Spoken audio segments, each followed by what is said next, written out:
caution and consideration for those around you. Fans, our concession areas are located on the concourse areas in the stadium. Be sure to stop by to get all of your favorite game day snacks and drinks. You can keep up to date with all of the Falcon athletic teams by visiting the official athletics website, UTPBFalcons.com, or download our athletics app. It's your stop for the latest Falcon athletic news and scores. Also, follow the Falcons on Facebook, Instagram, and Twitter. Just search for UTPB Falcons Athletics. Don't forget to tweet about your game day experiences using the official UTPB Athletics hashtag FalconsUp.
Introducing drum major Brandon Lippert and feature twirlers Maddie Clark, McKaylee Hernandez, and Jackie Santos.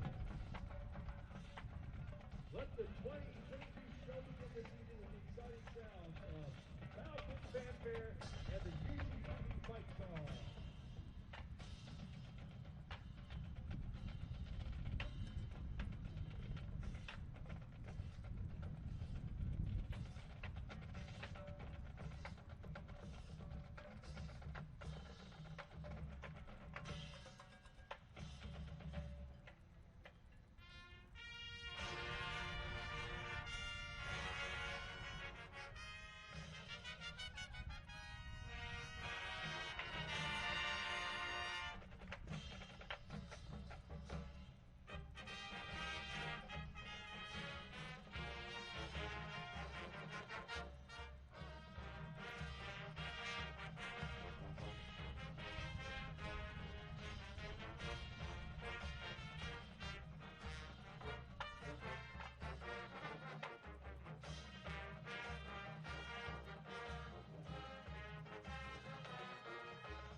All right, Falcon fans, it's time to rise to your feet as the band performs a true Texas Thunder song. Let's Cambioso!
Welcome to Astound Broadband Stadium, where the Falcons will meet the Rams tonight.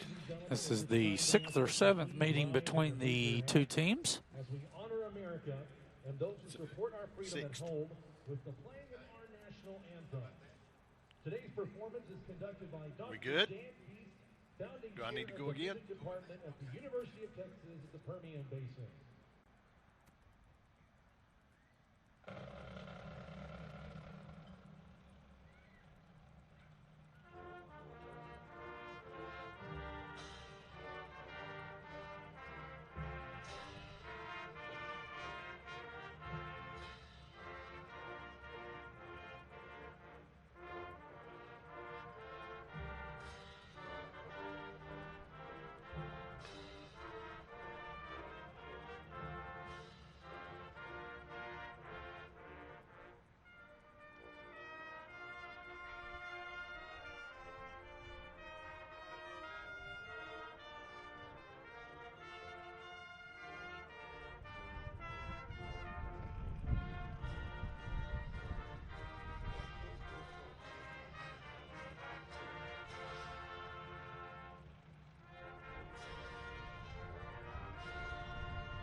Falcon 1.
Captains for tonight's coin toss from ASU, number 3, Zach Bronkhorst. Number 3, Deron Allman. Number 29, Jordan McKinney. And number 77, Jacob Law. The captains for your Falcons, number 3, Dylan Graham. Number 5, MJ Lee. Number 7, DeAndre Robinson. And number 42, Hayden Kelly. Joining them on the coin toss and Carpet Tech game ball delivery are Dr. Quan and Angie King. Congratulations to Angie King, who is this week's Carpet Tech game ball winner. Enjoy a free whole house floor cleaning from Carpet Tech. Your home is a wreck. Call Carpet Tech.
Welcome to Astound Broadband Stadium for tonight's battle between the UTPB Falcons and the Angelo State Rams.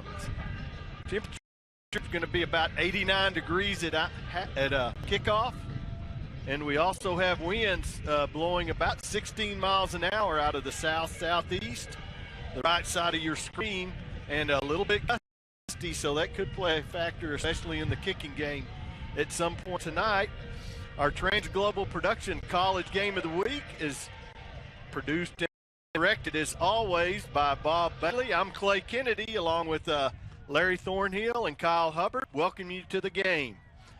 Kyle, as they come out for the kickoff, what are we looking at for key tonight? I think for UTPB, first of all, their offense has got to be able, Clay, to run the ball, establish some run game and dominance at the line of scrimmage.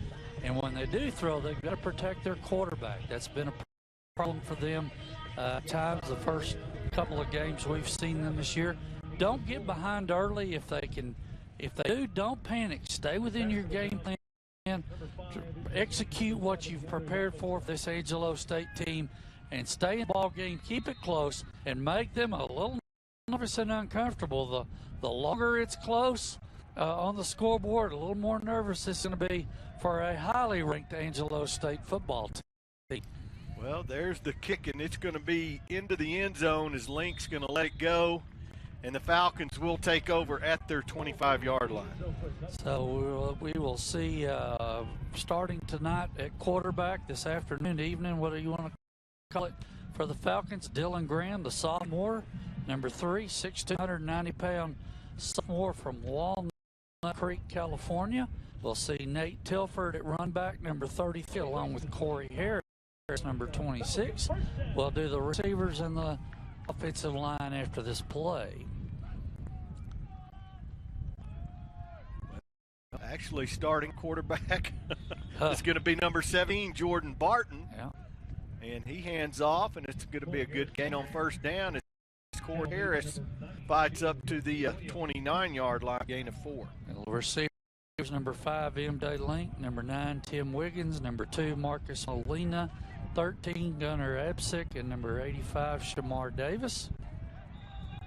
Boy, just nowhere to go there. Harris gets back to the line of scrimmage, but it's going to bring up a 3rd and 6 for the Falcons. Offensive line, we'll see Brock Johnson also at tight end, number 89. Center is Xavier Orta, number 76. The guard, 65, Dawson Reynolds. And 77, Ramon Diaz. The tackle, number 67, Pessy Savea. Number 72, Jawan Callines. Well, Jordan Barton, a sophomore from Laverne, California, 6-footer. He's going to hand the ball off once again, Harris, and just absolutely nowhere to go. Able to get back to the line of scrimmage. Actually made marking back for a loss of 1. And so the Falcons are going to be in a running situation here early in the first quarter. You saw a linebacker blitz come from the inside linebacker position, number 11, Eric Rasco, their sophomore linebacker, right up into the A-gap, caused penetration, and really busted that run up to force the Falcons punt for the first time tonight. Landeros, a nice low kick against that wind, doesn't get a great bounce, and it's going to be down there at the 4-yard line by Courtney Massengale of the Falcons. And this Angelo State offense, Clay, very potent. They're ranked number 2 in the nation in the Division II polls for a reason. The quarterback, number 3, Zach Bronkhorst, is a senior. Their running backs, we'll see Nate Omayabu and Kason Phillips. We'll get the receivers here and their offensive linemen after this first down play. Well, actually, Alfred Greer leads them rushing number 22, so they've got a 3-way tandem at the running back position. Pass is thrown, and it's going to be complete. Believes caught there by Kel Williams, and Angelo State strikes quickly, a gain of 30 yards and a first down. One-on-one coverage, just threw the ball up over the shoulder of the defender and allowed Kel Williams to run under it, make a play, first down for the Rams. Bronkhorst going to look over to the sideline. Oma Bayou in the backfield with him now, a preseason All-American candidate. He's going to take the handoff up the middle and is going to twist and fall forward, upset with himself, but still a nice gain of about 3 yards on first down. The receivers, Rasheem Green, number 0, Kel Williams, we've already mentioned, and number 5, Noah Massey. Tight end is Kason Brown, number 88, and number 45, Matt Carter. The center will do the line after this play, Clay. Of course, with 2 receivers to the bottom, 1 in motion. And he's off to my Bayou, but no, for the Falcons there quickly, Connor McDowell to make the tackle. Hayden Kelly, excuse me, on the tackle. And that was just a linebacker blitz coming from the inside, making the play. The center, Jason McConaughey, number 55. The guards, 77, Jake Long, and 71, Noah Plessick. And the tackles, number 75, Jake Jackson, and number 62, Connor Fisher. Good play on first down, second down there for the Falcon defense and the coaching staff to dial up a blitz. There's a loss of 1, so 3rd and 8 now as Brockhorst is going to hand off to Oma Bayou, and he's got nowhere to go as once again he's going to be brought down after a short gain of 2. It's going to bring up now 4th down for the Rams. That's number 39 on the Falcon defense, Lane Horak, coming in to take the running back's legs out and force a 4th down and 6 here. I think the Rams are going to go for it.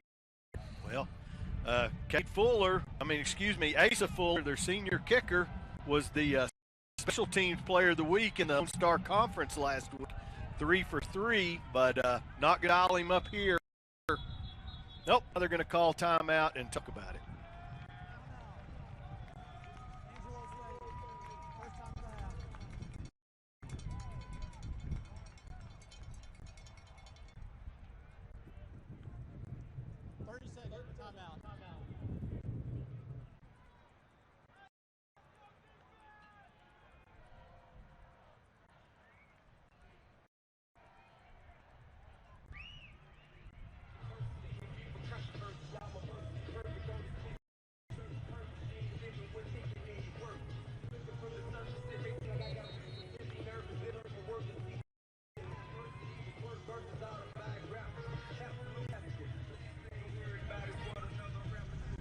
Well, as we return to the field, Angelo State is indeed going to go for it.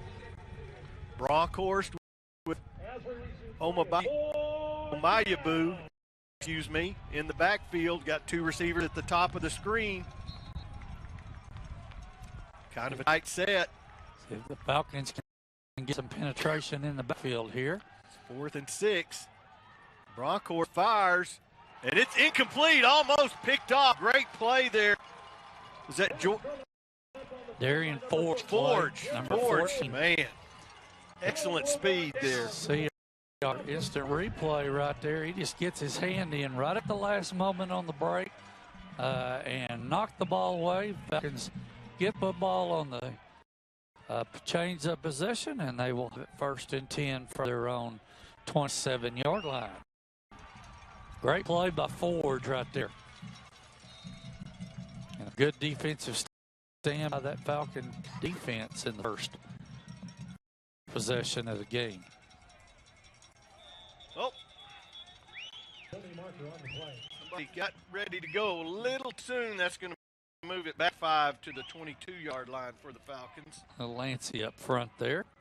So we're going to be looking now at 1st and 15.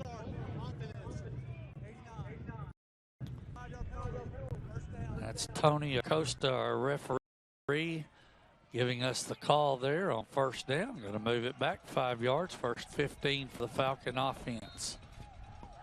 And you could hear the wind there as he tries to speed. Harris up the middle, finds a gap, still on his feet, dives forward. It's going to be right at the 1st down marker. Boy, if he had not lost his balance, might have gone all the way. See a good block on the left side of the line, squirting through the line, Corey Harris. If he'd have kept his balance, he might have been gone. Yes, sir. This time, Barton's going to keep it over the left side, and he's still on his feet, dragged down at the last moment. Otherwise, another opportunity for the Falcons, but another big 1st down. As Falcons, for them, that is only their 4th and 5th 1st downs achieved by the rushing game this year. Good play, good design on first down. Now they're going to shot to Lincoln. He caught it. Yes, he did. Wow. Watch. We have the replay here. You watch him position himself and screen the defender off. From the south end zone, just threw the ball up, and you're right. Lincoln positioned himself where he could make that catch and keep himself in bounds for a Falcon first down. Harris this time going to find the going tough. Going to pick up about a yard down to the 22-yard line, which will bring up a second down and 9. Yeah, tried a little run game off the left side of that line on first down. Angelo defense got some penetration and held the Falcons, looks like, to about no gain on first down there. So the give's going to be to Harris, and he's going to go right, and absolutely nowhere to go. Micah Flowers, leading tackler for the Rams at middle linebacker, drags him down. Yep, good penetration from the left side of their defense to get in the backfield and force a 3rd and long here. Martin, the hard count. Here comes the blitz. He gets it away, but has to get rid of it too soon. Intended for Link, and so now it's going to be a 4th down. Looking at about a 40-yarder against this win, and the Falcons are going to indeed try it. Yep, Carson Roberts is the place kicker. He had the game-winning kick in double overtime last week here against Western Colorado. Yep. And really kicked it right down through the uprights with a strong leg. He has a strong leg. Carson, of course, a former Permian High School grad. A 3-3 on field goals in the first 2 ball games. Snap is good, the hold is good, and the kick is a little bit left. He pulled it. So the Falcons, though, a good offensive possession. They drive most of the length of the field, just come away empty-handed in the points. Yep, just pull it left, as you said, and trying to kick it hard into that wind. Sometimes you overkick and pull the ball, as Carson did that time, to the left of the left upright. And going to be a turnover with the Rams coming out 1st and 10 from the 22. We'll be okay. I didn't get. Please direct your attention to the 20-yard line for a special presentation. Yesterday and today, the University of Texas Permian Basin in the Odessa Country Club hosted a 2-day golf demonstration included with Dr. Young Hoo Kwan. Dr. Kwan is a world-renowned swing instructor who regularly advises many golf coaches, including PGA Tour coaches. Dr. Kwan's biomechanics, years of Get great seats. Safer, simpler, and smarter with TicketSmarter. Choose great seats from over 125,000 live events, all backed with a TicketSmarter 100% ticket guarantee. Get your tick smarter at ticketsmarter.com. I don't care what kind of stories that's been told on you. That may be a lot of things in life you used to do. If you can't get true love to me, I'll understand. Just do the best you can. Piccolo Ultra, 2.6 carbs and 95 calories.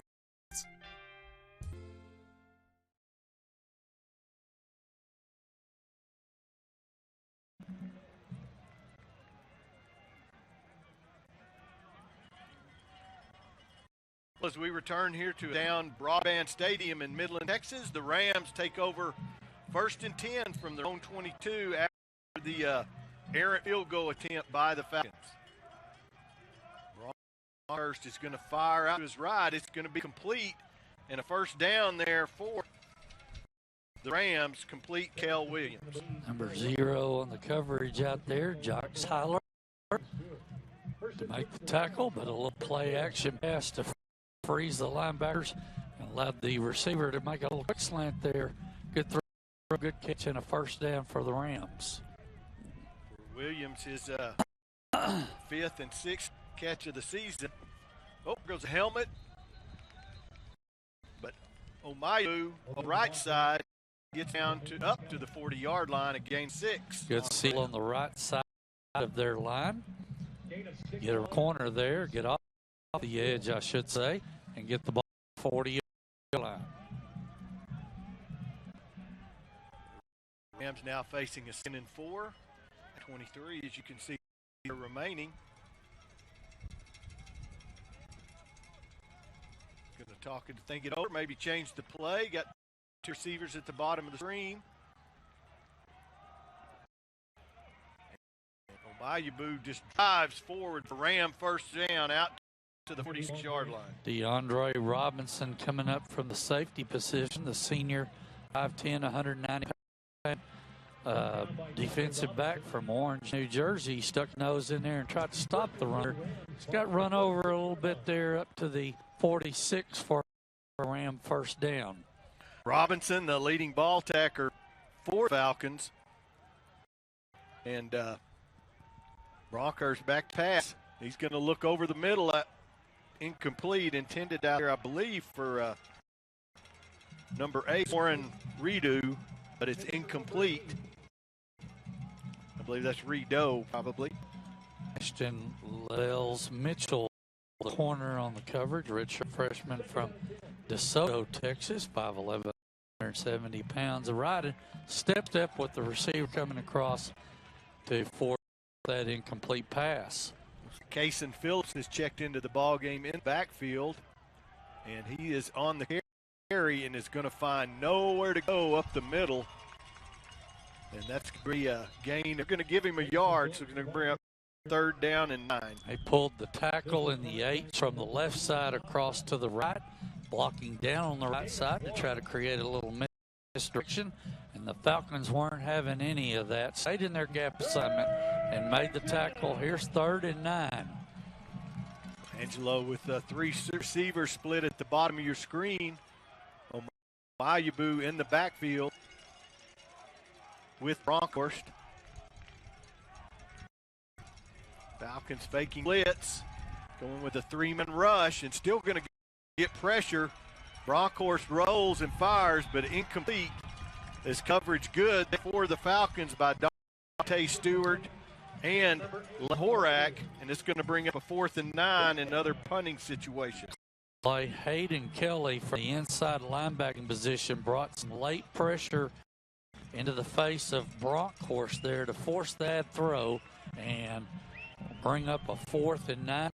Rams are going to have to punt the football back to the Falcons. Kate Fuller, the punter, he and his brother, Asa Fuller, the kicker, both from Fountain Valley, California, out here in West Texas. Fuller averaged 48 yards a kick, and he nails that one with that big wind at his back, and it's going to have a little too much juice. It's going to be a 53-yard punt, but it's going to go in the end zone at only 37. Falcon defense does its job again, getting off the field, holding the Rams to just that 1 first down on the pass.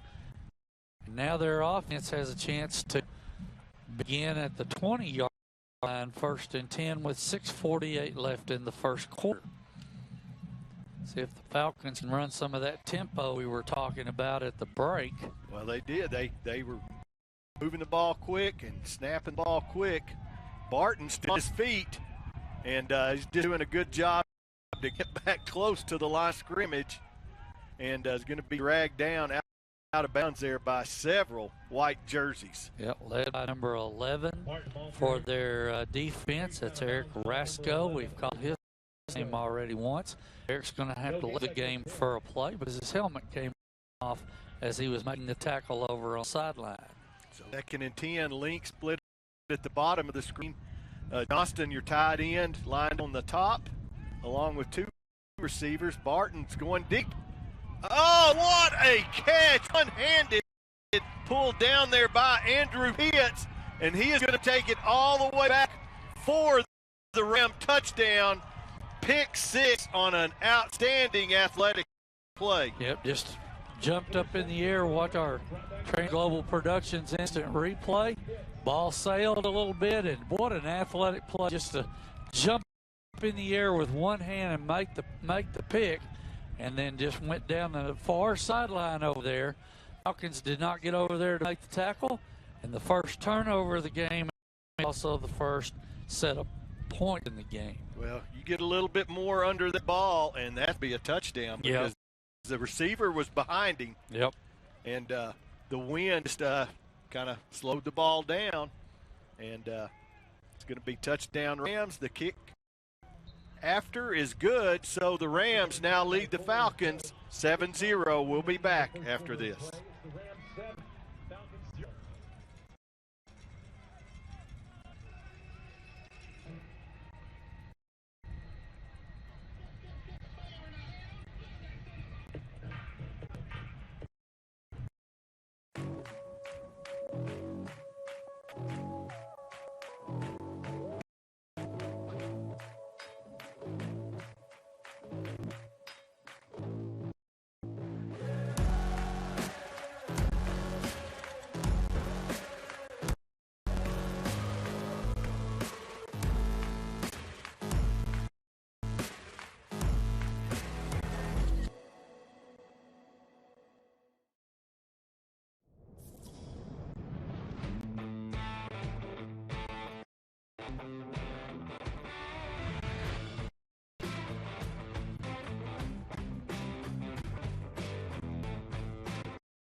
Your attention, please. Someone left their credit card. If you think you left your credit card, see if they dig in your wallets right now. It's at the gate 2 entrance. Well, the Rams drop first on pick 6 and lead now the Falcons 7-0. And you know the pass just a little bit underthrown into that wind. The receiver had gotten behind the defender. This is one of the things I talked about. Behind in the game 7, then don't panic. You had the play. You put some plays together offensively. Stay within your game plan and see if you can work your way down the field into this strong wind and get some momentum back for the Falcons. Well, Fuller boot that. About 8 yards deep. Yeah, it was out of the end. It landed out of the end zone. Yeah. Of course, that wind, as we said, is strong and gusty, blowing out of the south at his back. So Barton brings the Falcons back out on the field, stinging a little bit. But as you said, Kyle, just need to keep your head up and stay with game plan. Execute what you came in with the game plan. Oh, my goodness. No penalty on that. Looks like the receiver might have got tangled up with the defensive back here. Guess they're going to call incidental contact, so it's going to bring up 2nd and 10 as MJ Link, the intended receiver. Good chunk into that wind there. It was. Harris takes it up the middle and rudely pushed back. There by number 93, Tredarius Colbert, the other leading tackler, junior, 6'2", 346 pounds. My goodness, they're going to do a little mass substitution here with their defensive line, and Angelo, second time out of the half. That's a 30-second timeout.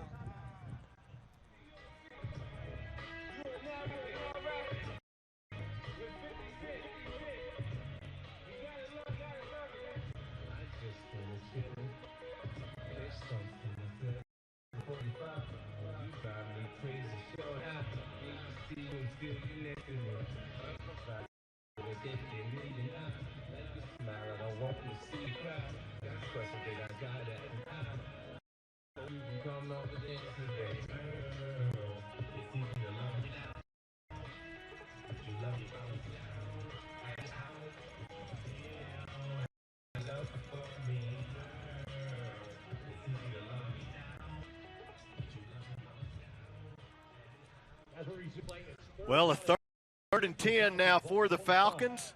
The Rams burn their first time out. of the half. Second time out of the half. So they only have one left. And Barton is going to give to Harris over the left side. And he get a steam going, but going to gang 6, going to bring up a 4 down and 4. And the Falcons are going to look all away. Almost busted that 3 off the left side. He almost squirted through to get that first down. Somebody got him right at the last second down on the ground and will force Falcons to punt. Well, Arrow's averaging 43 yards a kick, but is going to be putting this into wind again. See if he can turn over a nice little spiral here, if he just goes low.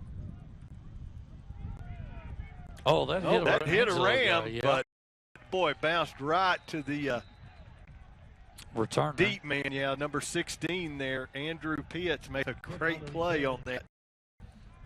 And the Rams will take over there at their own 36-yard line. Grant Gensimer, I hope I said that right, number 37. He's the long snapper. He's the long snapper, and he got down there to make the tackle on that returner after it touched that ramp back. And did a good job of getting down there and covering. Rams have the ball 1st and 10 at their own 35-yard line. So Bronkhorst with Cason Phillips in the backfield with him. He's going to swing out to Phillips. Got 1 blocker, 2 blockers, gets through a gap, still on his feet, down into the Falcon territory. Going to be marked out of bounds at the 31-yard line. And that's number 1 for the Falcons, Dante Stewart, making the play. Just a little swing pass, as you saw on our instant replay there from the north-south end zone. And good call on 1st down. They got the field for Ram 1st down. 33 yards on the run after catch for Phillips as the Rams into Falcon territory. He's going to go absolutely nowhere on this catch. A late flag from way back behind the play. I don't know what that call is going to be. Number 22 for the Falcons on defense. That is Caleb Pearson making the play from the inside linebacker spot. Referees are conferring about what they saw. Well, he carried flag up and put it where the foul was, so it tends to make you think it was probably kind of hold or illegal block. Some kind of block. Push in the back, maybe. A lot of discussion here. Yep. Tony Acosta, again, our head referee, will tell us. Personal foul. Illegal block below the waist. Permanent base.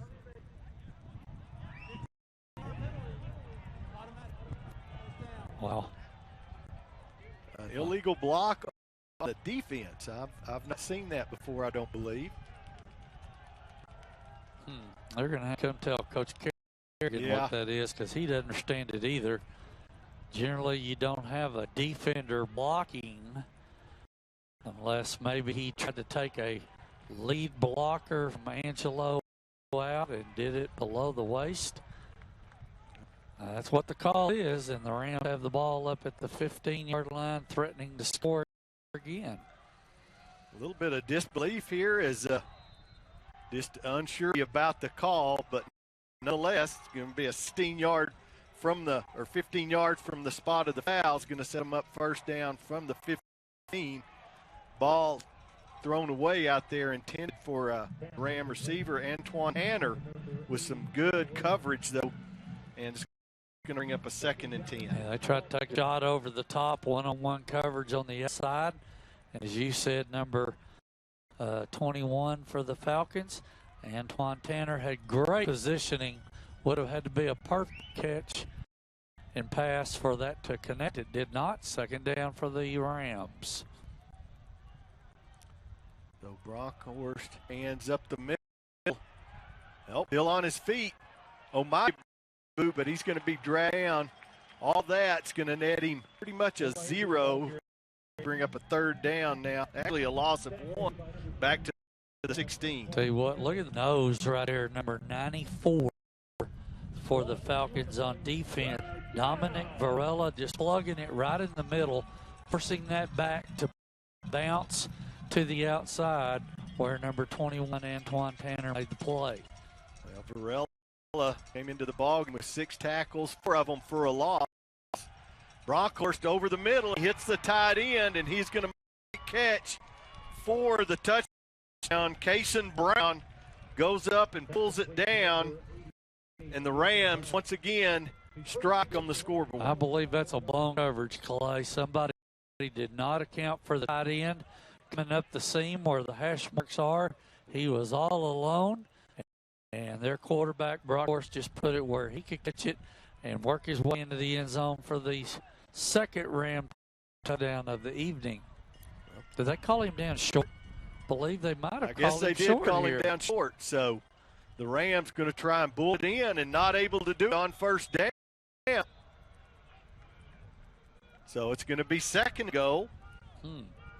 So they called that catch a play before the They did, yeah. Thought I saw a signal, but I was not paying attention. I was writing in my notes, and that's on me. So it's going to bring up second and goal now from about the 6-inch line as this Falcon defense looks to really strike hard and fast to keep the Rams out of the end zone.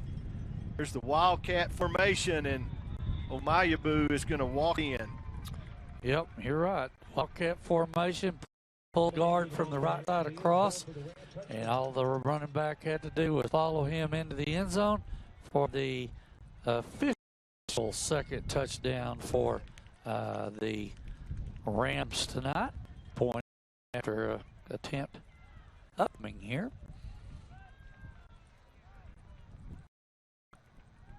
Fuller on to do the kicking. Has a very strong wind at his back. Doesn't need it from this short distance. The kick is up, and it is good. So 2:26 remaining. The Rams now lead 14-0. Falcons 0. This scoring summary is brought to you by HEB. The Rams scored a 1-yard touchdown scored by number 6, Nick Omayabu. Scoring drive took 7 plays, 65 total yards, taking 2:38 to play.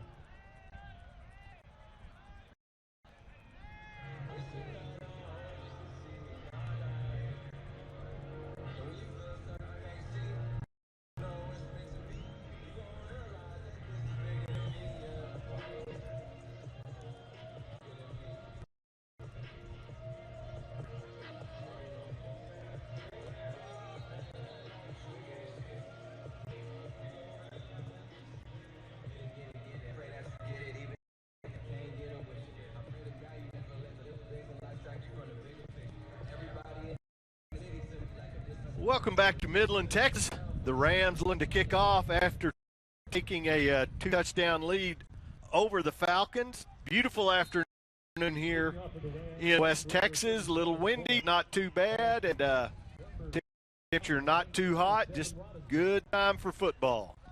Yep, and Falcon offense has to answer here somehow as that kick's going to go almost to Andrews. That's how far it was. That thing didn't even hit till it was past the goalpost standard.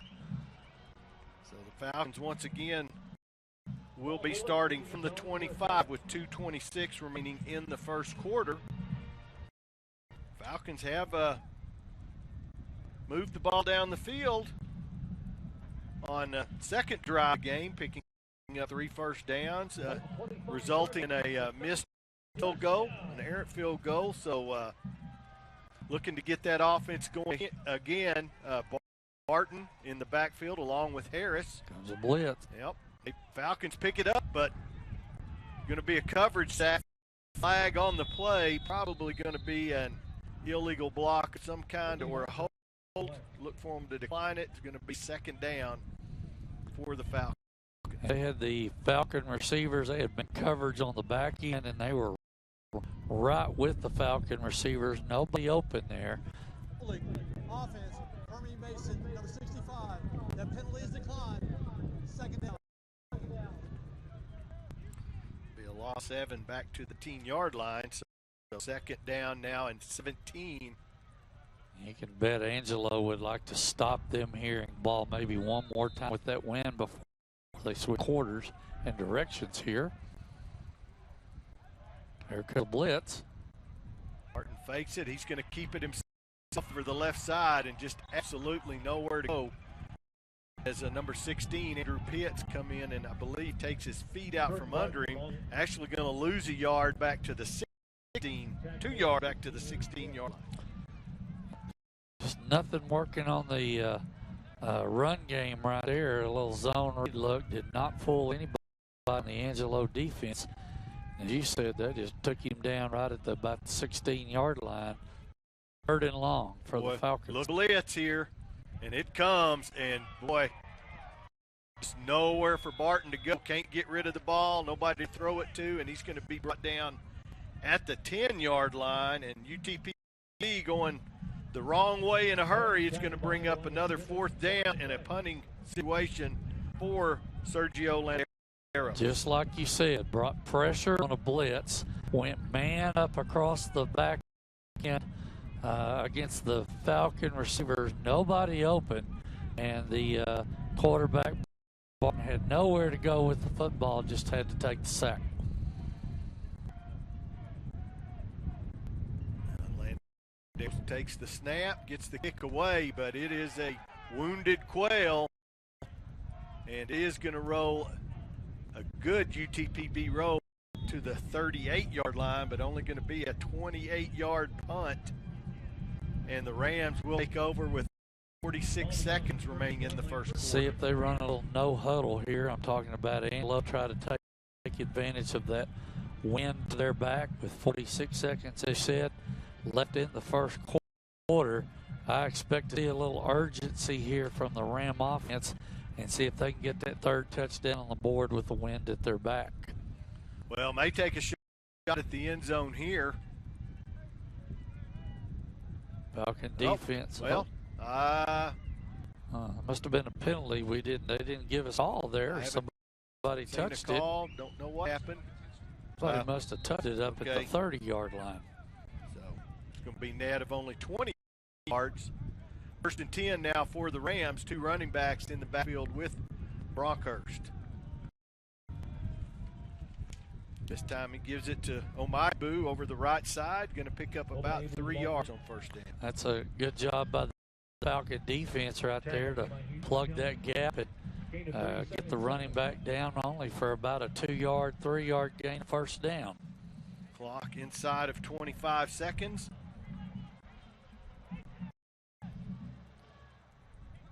Brockhurst has them at the line. Once again, 2 running backs on backfield, and he's throw this time, swings it out to Omite, and he's still on his feet down all the way to the 11-yard line. Omayabu's going to have a 1st down for the Rams. Little swing pass out in the right flat, nothing open down the field, so the back just worked his way into the right flat.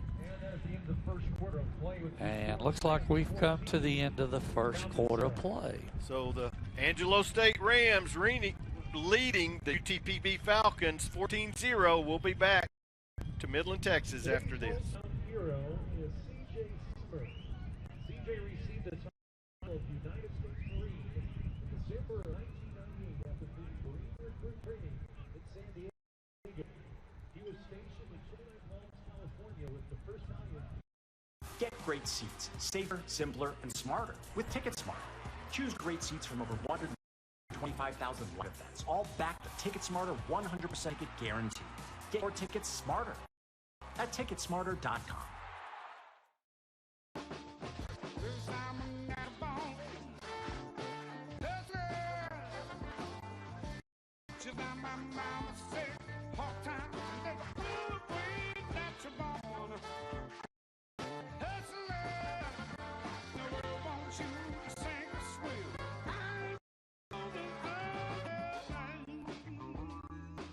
Michelob Ultra.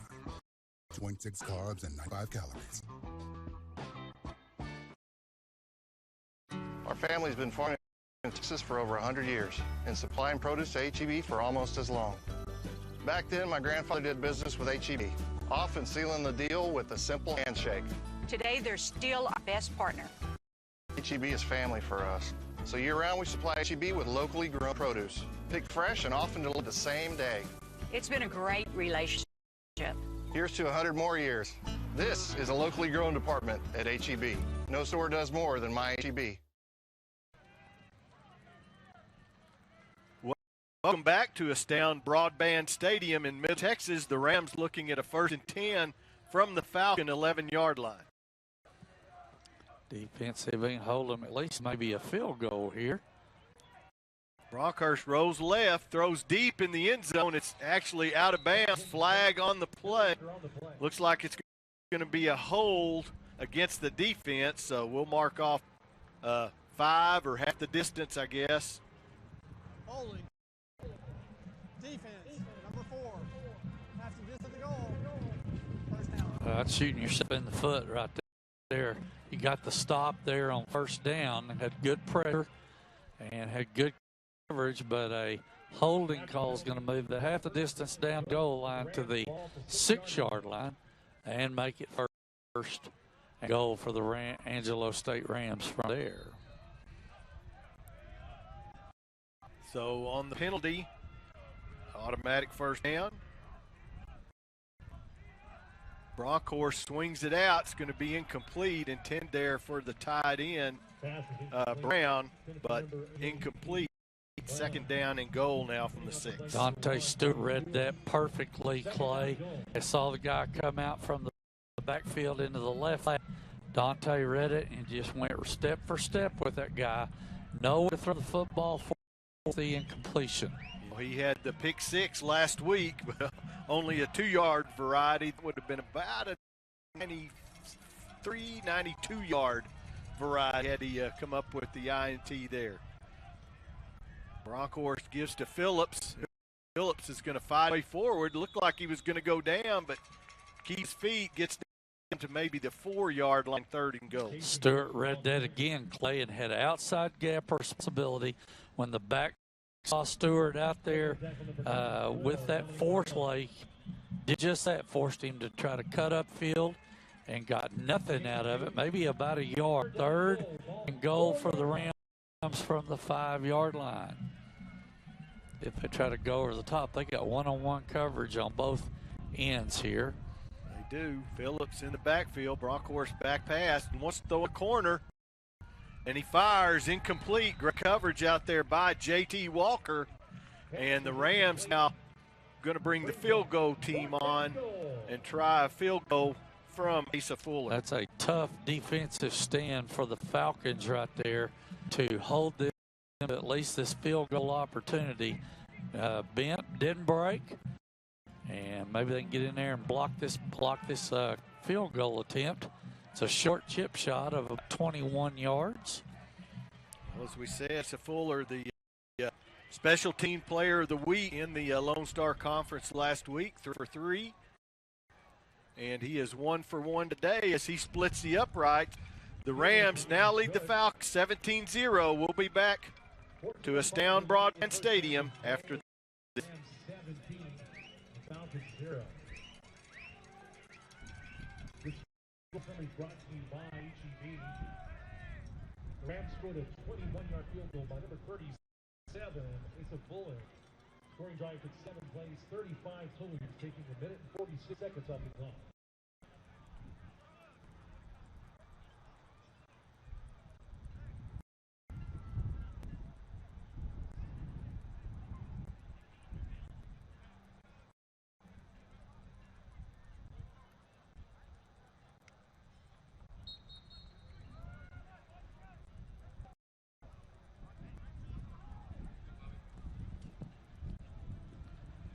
Well, the Rams going to be kicking into the win this time, so we'll look as MJ Link and didn't flip my paper there. Gunnar Absek. Gunnar Absek back deep for the Falcons. Might actually get to return a kickoff here. They need some field position here, Clay, if they could get that as well and get that offense rolling here to start the 2nd quarter.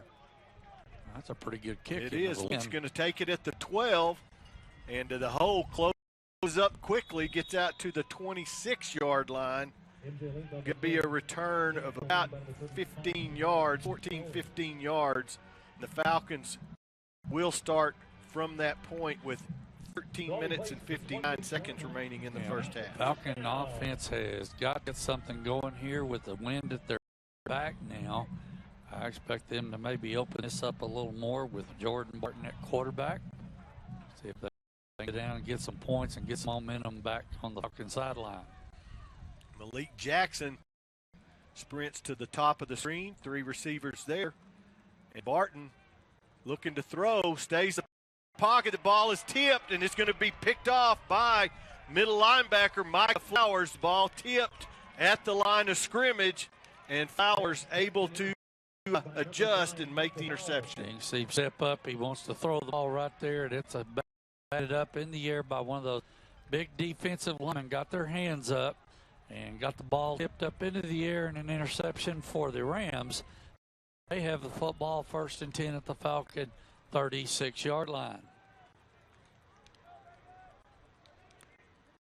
So Brockhurst will bring the Ram offense back out onto the field.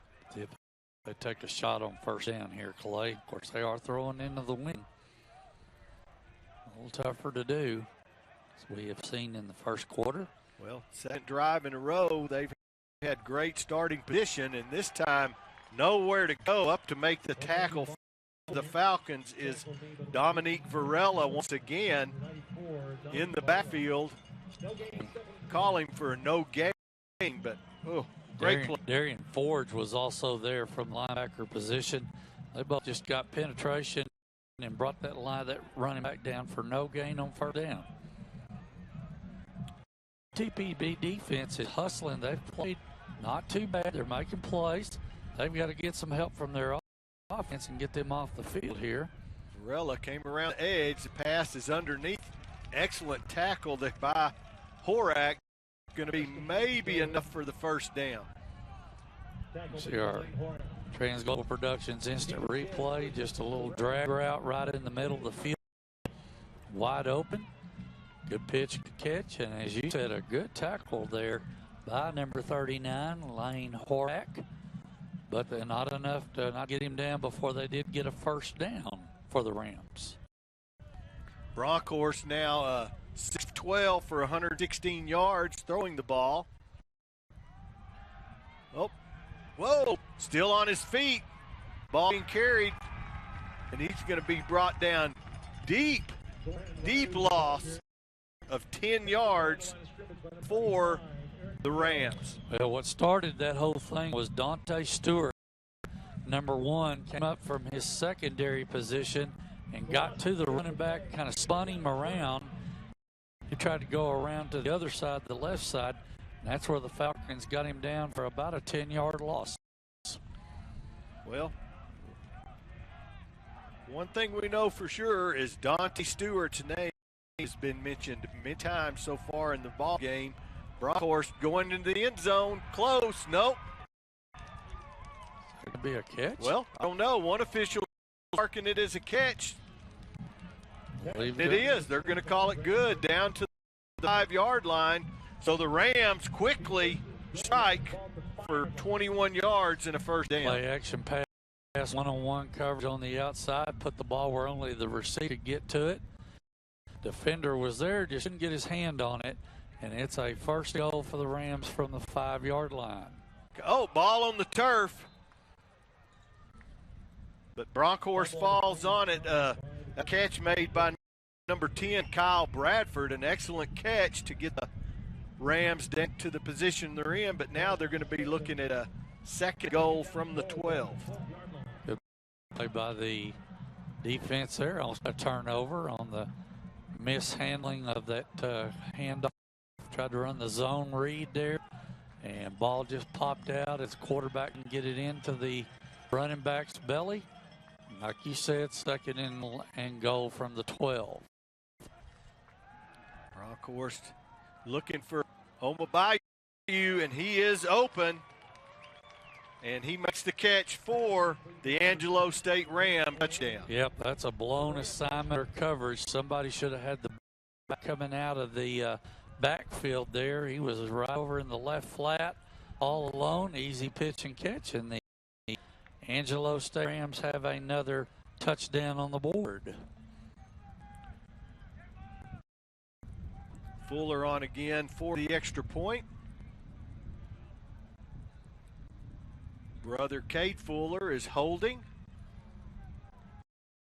Kick is up, and it is good. So, 10:54 now remaining in the first half. The Rams lead the Falcons 24-0.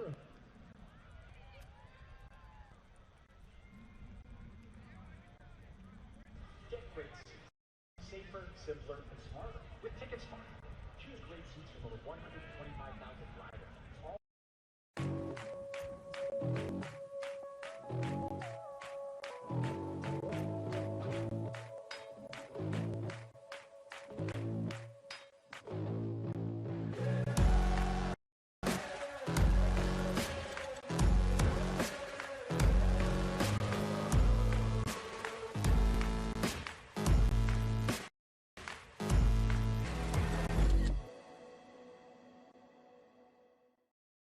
Get great seats, safer, simpler, and smarter with TicketSmart.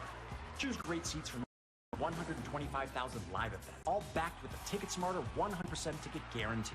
Get your tickets smarter at ticketsmarter.com. I don't care what kind of stories that's been told on you. That may be a lot of things in life you used to do.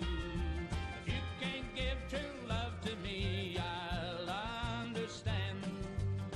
Just do the best you can. Michelob Ultra, 2.6 carbs and 95 calories.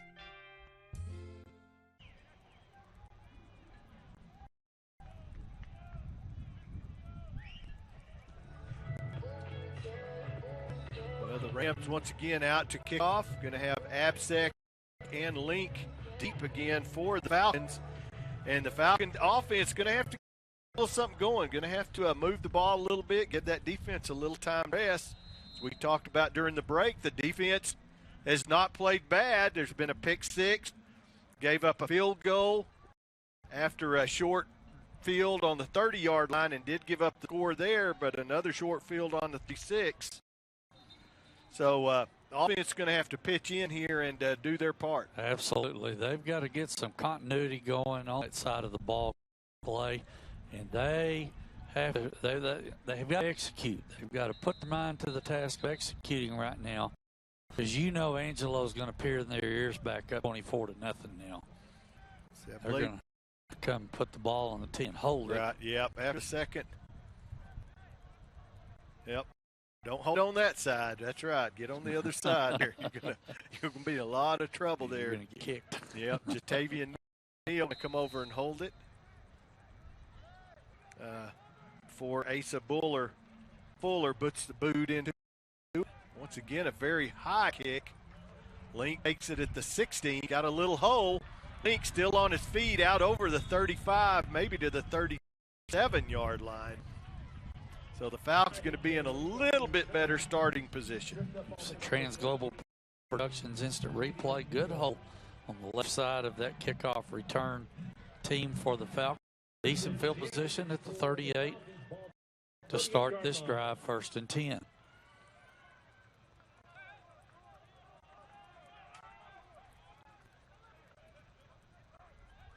So 10:47 remaining here as Harris is going to try and find some room up the middle, but there is just no daylight there. Does find his way forward for a 2-yard gain. The two defensive tackles, Clay, 92, Amaya Williams, and number 93, Tredarius Colbert, just plugged the inside of that running play up. But he's only got 2 yards on first down. Barton once again, Harris. This time Harris finds a hole, still on his feet. Harris down into Ram territory all the way to the 30. We're going to mark him at the 34-yard line. Big pickup for the Falcons in a first down. Good hole off the right side. Just squirted through right there very quickly, turned on the Jets and got up the field to 34.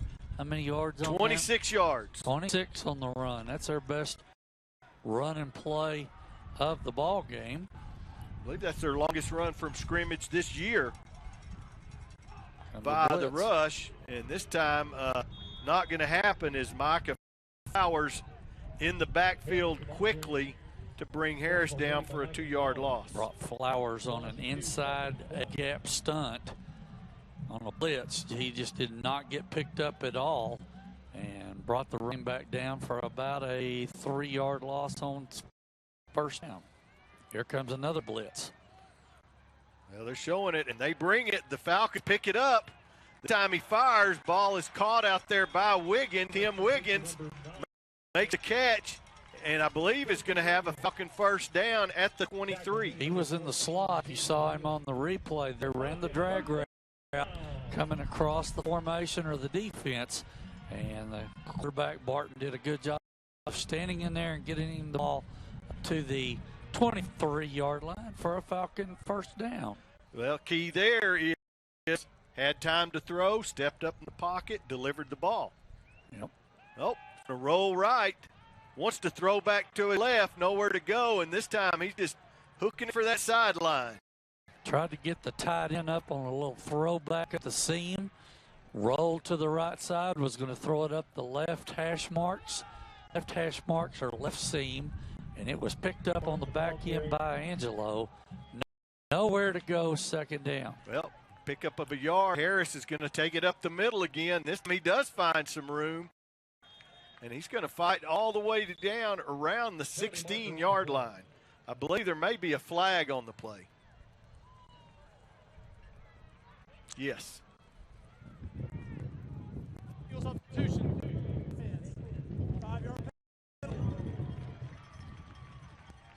They're going to take that? Or they're going to decline it and take the play? Well, get an extra down if you yeah, take the penalty, but you lose about 3 yards if you do that. Yep, that's a tough decision. You're looking at third down and maybe a short 3, but you're going to be looking at a second down and about 4. Got to take the penalty and take the extra down in your back pocket too, maybe. That's what they're talking about. Yeah, the flag was all the way back on the opposite side of the field from the official behind the pylon. He's got good eyesight. You can see it that far. Well, illegal substitution. I guess he just saw it happen. And Illegal substitution. Defense. 5-yard penalty. Second down. so are going to take the penalty, as Kyle predicted. So it's going to bring up now a second down and about 4 from the 17-yard line. 2 or 3 downs to pick up 4 yards here. You would think you like your odds on that. Barton back to pass. Looked like they were going to try and set up a little screen. Barton up the middle. He's got the first down. Gets drilled, but fights all the way down to the 5-yard line. First and goal for the Falcons. It almost looked like a design quarterback draw once he got around the edge. Watch our Trans Global Productions instant replay. The C's just kind of parted in the middle there, and he decided to take off. Oh, my goodness. Oh, my goodness. There's the flag. Yeah. There's the flag. Yep. A late flag, but that is going to be a pass interference. Is going to move the ball half the distance to the goal, and the Falcons are going to have first and goal from that point. UTPB coaches next to us saw the same thing we did. The receiver getting held. Defense, number 23. Since the foul, third and ends up. The ball will play to the 2-yard line. First down. So going to be at the 2-yard line. First and goal for the Falcons. Yep, Falcons need to score here, get some points on the board, and get some much-needed momentum back on their side of field. Gives the defense a rest. Larry's exactly correct. So Barton has Johnston in the backfield with him, so you look for him to keep it, and he does. Flag on the play again. Penalty marker on the play. And it's going to be probably going to be somebody moving. A substitution again. Nope. Sides. Defense. Yeah. Pass the distance to the goal. So that's a 2 penalties for a net of 3 yards. Wow. Bad time being inside the 20, right? Yes, it is, but first and goal for the Falcons here. And we'll see. Barton's going to take the snap from under center.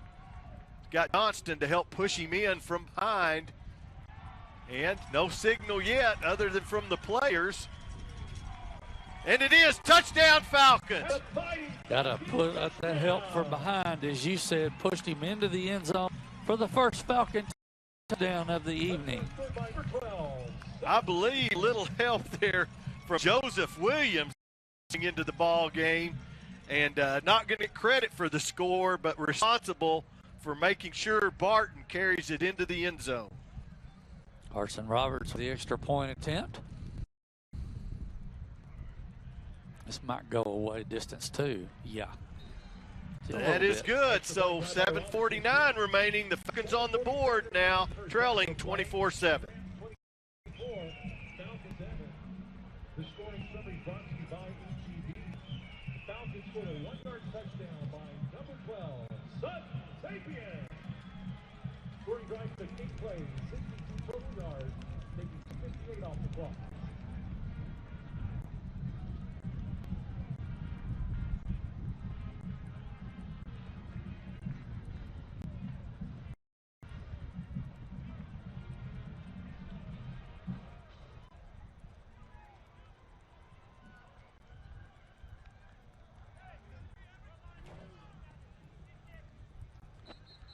Well, a 7-play drive of 62 yards for the Falcons took 2 minutes and 58 seconds off the clock, gave that defense some much-needed rest, put a little points on the board, and maybe come out with a new attitude. Well, you know what help right now is if you could get a turnover of some kind. Turnover, a 3 and out. 3 and out. Get that ball right back to your offense. It's hot now. It's got some continuity to it. Made some plays. Well, this Ram team, though, they're ranked number 5 in the nation for a reason, so that's a lot easier said than done. All right. See if he can kick it out of the back of the end zone here. And that's exactly what he does. Nope. Is that a bounce? Nope, it actually hit in the end zone. So that is going to be a good kick. Michael Mayfield on to do the kickoff there, and he puts it right in the corner of the end zone. So the Rams will take over at their 25-yard line. Falcon defense needs a turnover here. See if they can force something to happen here. Get that ball back in the hands of that offense, as we said before the kickoff. See, they've played very aggressive. They really have played well. Other than a couple plays here and there, see if they can make something happen on the defensive side of the ball. Good fake by Brohorst, and throws behind, and a good sliding catch out there for the Rams. Number 82, Thomas H. One of those back shoulder throws, Clay. Had him covered step for step through the back shoulder there, and the receiver did a good job coming back and catching it. There's not a lot you can do as a defender on that play. You can't cover him any better than that. That's just good execution by their offense right there. Carey still on his feet, but going to be dragged down there. Omayabu is a good tackle by the Falcons. Dante Stewart, number 1. Man, Stewart has been going crazy. He's all over the place right now defensively. Took that running back's legs out, didn't give him a chance to get a head of steam going up the field. Our binoculars to make sure there's not 2 number 1s out there running around on defense for the Falcons. Here he is on slot receiver up at the top of the screen. And boy, he is impressed coverage. Bronkhorst back to pass. He's got time in the pocket. Ball is tipped and is going to fall, unfortunately for the Falcons, quickly to the turf. That's number 99, the nose for the Falcons. That's Victor Adesui. We hit a big game last week. Oh, he did. Yes, he did. And he got his hands up in the passing lane there. Tip ball, fell incomplete. 3rd and 8 for the Rams. Let's see if the Falcon defense can get off the field here. kind of the field in the shadows from the sun of the press box in the stands. Brockhorst going deep. He's got a receiver, but good recovery made there by Levon Barnett. And he is able to knock down at the last minute as Bradford was open, but ball just a little bit underthrown and a great closing feed. Yeah, that's a good job by that defender there to get his hand up and get the ball knocked down, forcing the Rams to have to punt here. Cade Fuller on again to do the punting, 48-yard average, but going to be booting it into the wind this time instead of with it. Gunnar Absick back deep for the Falcons. Boy, the game almost got to it. They did. That is a great kick, and boy, no return. Absick makes the effort, but he gets pulled down quickly there by the Rams. I did not catch I caught the 4, but I couldn't catch the last number. No, I didn't either. But a great play on special teams there. Give Absick credit for hanging in there and fielding that ball, knowing that guy's coming down on him hard and fast. Yep, Connor McDowell on the tackle there. But the Falcons defense holds, and now they take over on offense, 1st and 10 from the 20, 6:20 remaining in the first half. Let's see if they can get something going here. 3 receivers to side. Barton fakes. He's got Link. Oh! Ball is tipped at the last second there by Tristan Catan. If he could have just got a little more on that ball and on a straight line, Link would have caught it and been up the numbers on this sideline for a touchdown. Coulda, woulda, shoulda. 2nd down. Harris gets around the left side, actually runs into his own blocker, Johnston, as he is stood up there by number 13, Tristan Catan again, and that's going to bring up a gain of 3, 3rd, 7. Well, that defender blew the blocker up, didn't he? He did. Right into the backfield, and that's what messed that whole play up. Big 3rd down here for the Falcon offense. Here comes blitz in the middle. Going for Link, but just a little bit too far this time. Had a step on the defender. Don't know. Waiting to see if there's a flag. I guess not.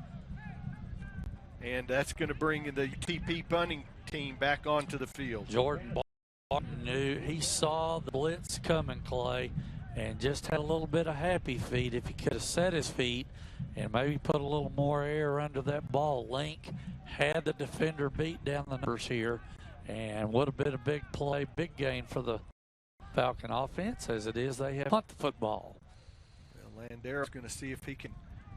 And he does turn over a beautiful kick, take him back at the 21-yard line, and going to get maybe a yard 2 on the return, as brought down quickly over there by Jacob Oliveris, among others. 56 yards on the punt, Larry tells us. Man. That's good coverage by the punt team, too. It is. Taking it that far, you've got to really hustle down there and stay in your lanes to make the play, and that's exactly what happened there. Eric Franco also on the coverage. We're going to take a timeout. 5:30 remaining here in the first half.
Welcome back to Astound Broadband Stadium in Midland, Texas. The Rams taking over 1st and 10 from their own 22. Falcon defense stood them up last time. If they can do it here, they can get good field position again. Phillips going to be on the carry up the middle, and he's going to be rode down quick by number 52, Eldon Titiana.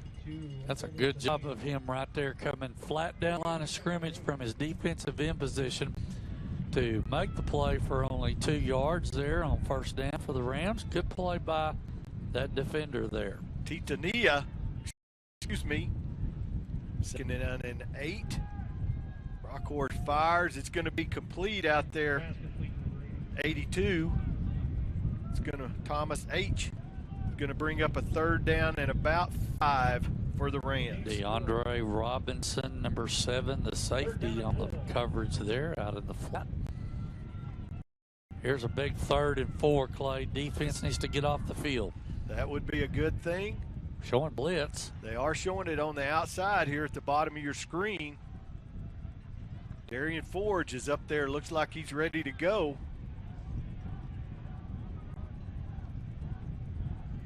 And we'll see. Nope, he drops back into coverage quickly.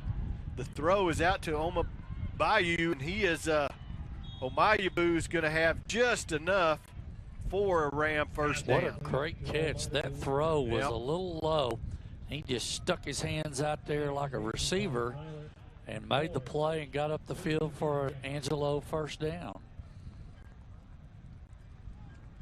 Well, Bronkhorst, good job. Very patient there, but he had the time to be patient and finds the open receiver. Omayabu had already caught 5 balls coming into tonight. He's going to carry this one over right up the middle, and he's going to fight forward for a gain of 5 yards. He's going to have to come out of the game for a play because his helmet came off. A little mouthing down at the bottom of the pile there after he got taken down with one of the Falcon defenders. Put the ball down at the 39-yard line. Phillips back into the ball game. Alfred Greer, actually the leading ground carrier for the Rams, coming into tonight, but we have yet to see him. Had 192 yards to Omayabu's 176 coming into the game.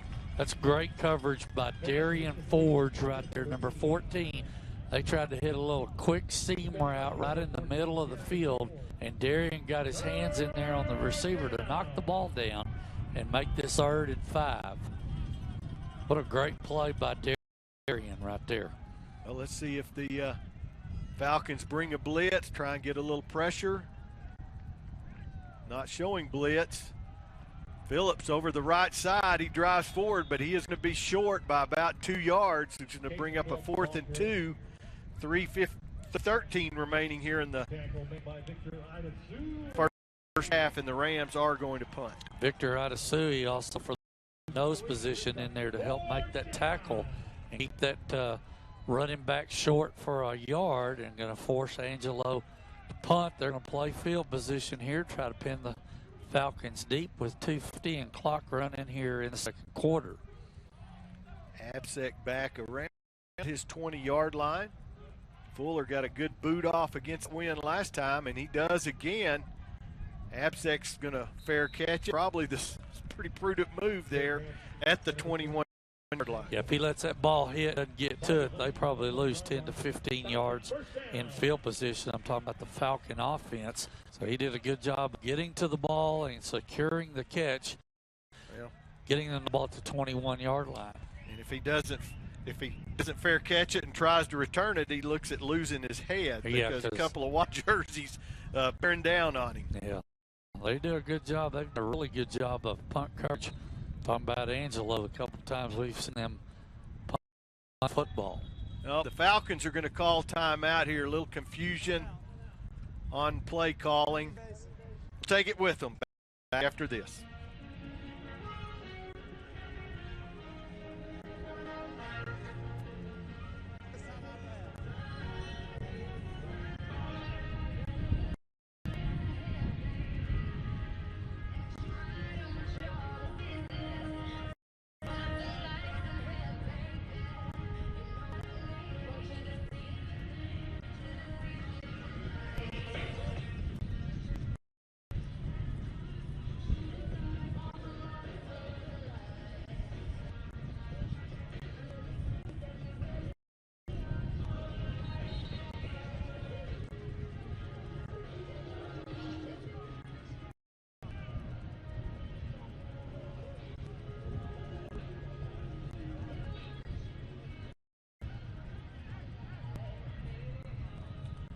Back to action here. 2:35 remaining in the first half. Falcons in need of putting a drive together here and getting some points on board before the midpoint of this game. Jordan Barton has the Falcons up at the line of scrimmage. And he is going to give the ball. He keeps the ball around the left side. Good fake, Harris. Fake me out briefly. Going to pick up 5 yards on first down. Little zone read action to the back. Put the ball in and pulled it. Came right back up inside. Jordan Barton did. And got a nice gain of about 6 yards on first down. 5 yards on first down. Falcons going to go quick. Barton called out the play. Nope. Change it from the sideline. Harris still in the backfield with him. Johnson at the H-back. Bump and run coverage on the outside receivers. He steps up into the pocket. He's got time. Overthrows the pass intended out there for, is that Wiggins? Yeah, Tim Wiggins. It's going to be incomplete. So now 3rd and 5. Got to look at picking up the first down before you worry about downfield. And the rush came from the outside, forcing Barton up into the pocket. Just didn't set his feet and deliver the ball. As you said, here's 3rd and 5 for the Falcon offense. Yep. Showing blitz. Looks like they're going to try and bring that pressure from the outside again. Bump and run coverage on all 4 receivers. And the Falcons pick it up briefly, but then, no, Barton's still on his feet.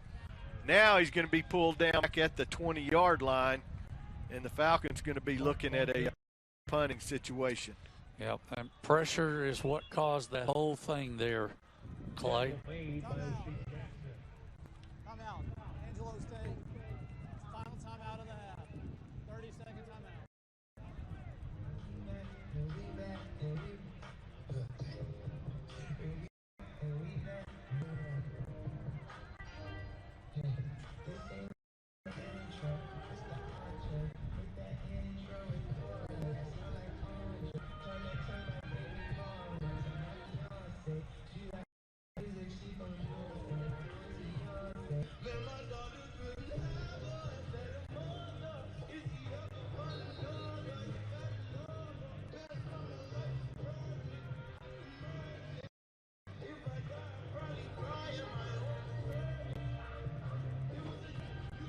Well, the Falcon punting team returns to the field as the Rams spend their last time out to stop the clock.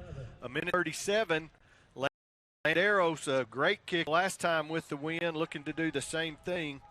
And in the Rams back deep in their own territory. Yeah, they got to flip the field, Clay, no doubt. They brought pressure up the middle but didn't get there.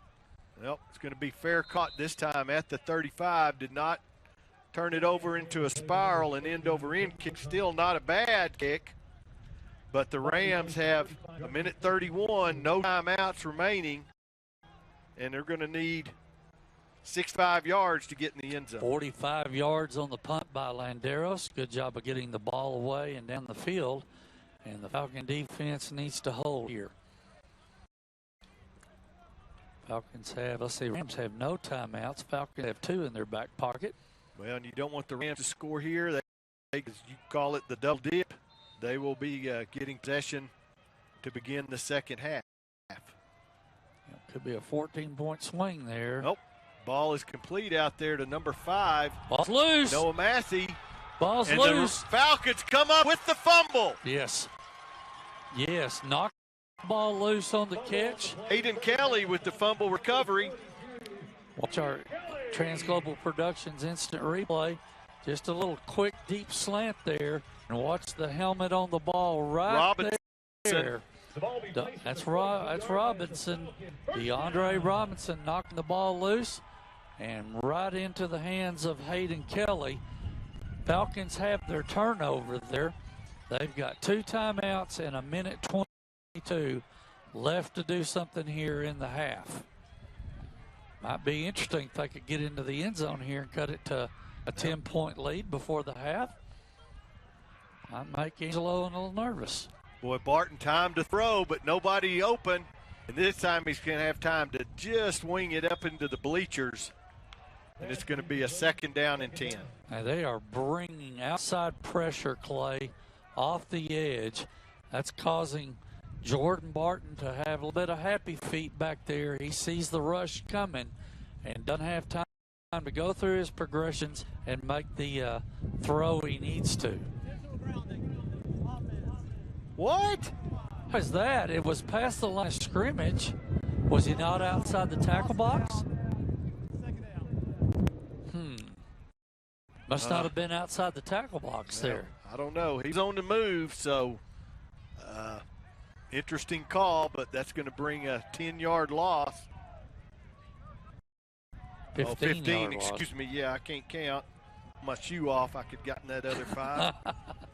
So 2nd and 25 now, because that is lost down for the Falcons.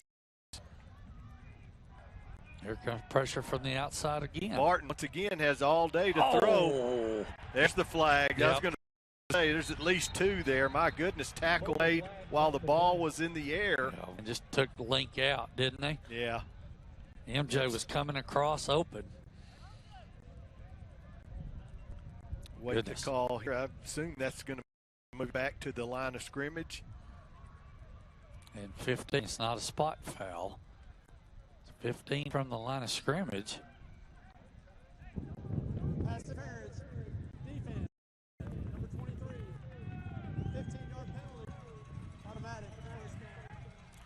So they're back really to where the original line of scrimmage started for this drive. Yep, just 2nd down instead of 1st. Minute 3 remaining. The Falcons still have 2 timeouts. Oh, pressure from that top side, and man, he gets hold of the jersey, and Weston Power just yanks Barton down. He beat the right tackle completely around the edge.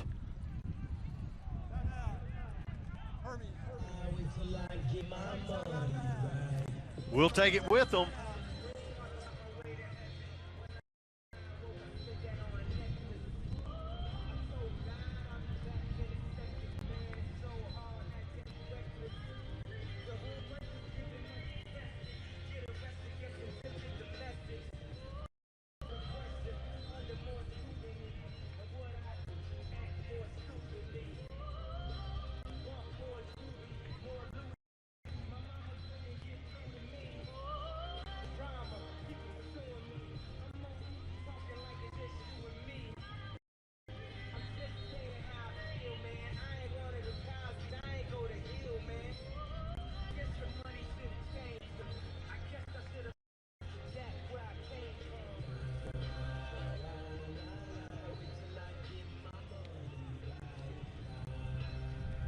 Well, as the Falcons return to the field, facing a 2nd and 15.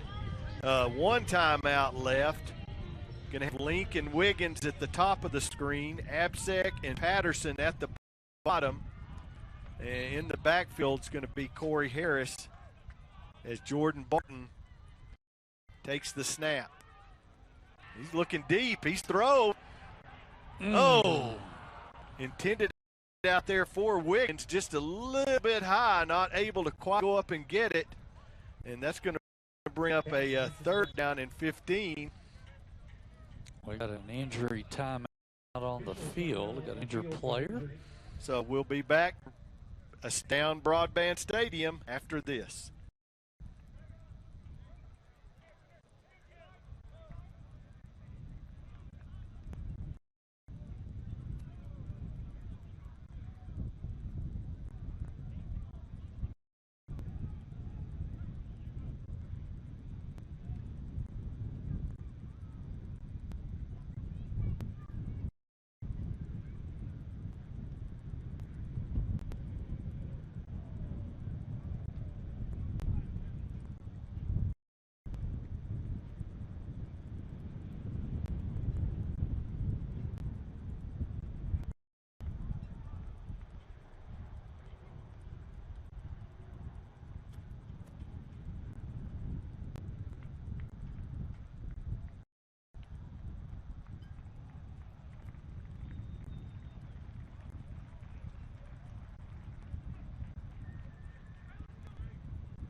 Well, 3rd and 15 facing the Falcons as they return to the field. Sun almost totally gone. A little bit of sun still in the field down on the north end, 20, 30-yard line. Other than that, the field playing surface is in shadows.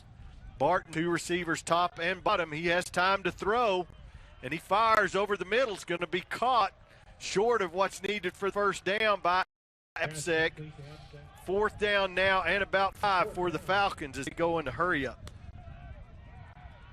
Ran deep in and was wide open in the zone. Good throw, good catch. Barton this time is just going to be smothered as coming on the blitz there. Aaron Allman, one of the linebackers, I believe had a little help, but he smokes Barton. And the Rams now, with 13 seconds remaining, are going to have the ball at the Falcon 40-yard line. They had 2 guys coming through the gap, and the UTPB did not have enough people. 20 seconds on the get clock. Well, you heard there they're going to put 7 seconds back on, so the Rams are going to have 20 seconds to work with and 40 yards to go. They brought 2 blitzers right in the A gap, along with the 5 down linemen they already had. Didn't have enough people to block who was coming, and that's why that sack happened. Angelo has the ball first and 10 at the Falcon 40-yard line. So you got to be careful, Hill. Don't let anybody behind you. Oh, whistles all over the place. Looks like UTPB called timeout. Last time out of the half. Well, you might as well. You got it. You want to make sure you get everybody where they need to be. So we'll be back after this.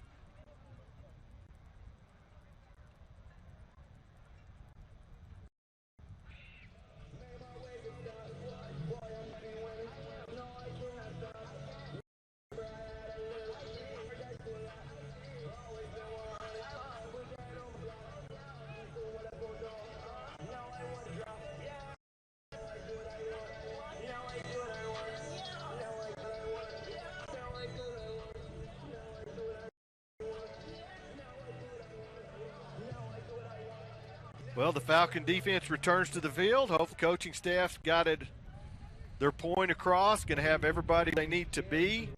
Don't let anybody behind you. Keep everything in front of you. The Rams, 3 receivers at the top of the screen, tied in at the bottom. Phillips goes in motion that way.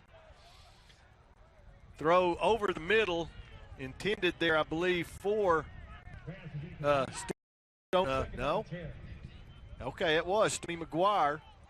And falls incomplete. It's going to bring up 2nd and 10. Still 15 seconds remaining. 56 for the Falcons. See on to him with pressure right in the face of Brock. Of course, the quarterback forced that bad throw there. Yeah, Tama bringing the heat. Here comes pressure again. Nope. This time, Brockenhorst just get out of bounds as he's going to actually lose a yard, but he does stop the clock. 8 seconds to go now. 3rd as he loses 2 and 12. Hayden Kelly also in the inside linebacking position had a fast track, an open area going towards Zach Bronk, of course, the quarterback, and forced him out of bounds on the far sideline. This time the Rams, 3 receivers hit the bottom of the screen. And he fires, and good coverage out there for the Falcons. Horak, I believe, again. Called his name a few times this first half. And the horn expires, or are they going to put more time on the clock? Yep. 3 seconds, please. 3 seconds on the game clock. 3 seconds on the clock. So we're going to 4th down, so we're going to see this ball somewhere in the end zone. And just got to go up and somebody's got to go up and knock it down. Definitely pin your ears back on this because pretty much know what's going to happen if you can get there quick.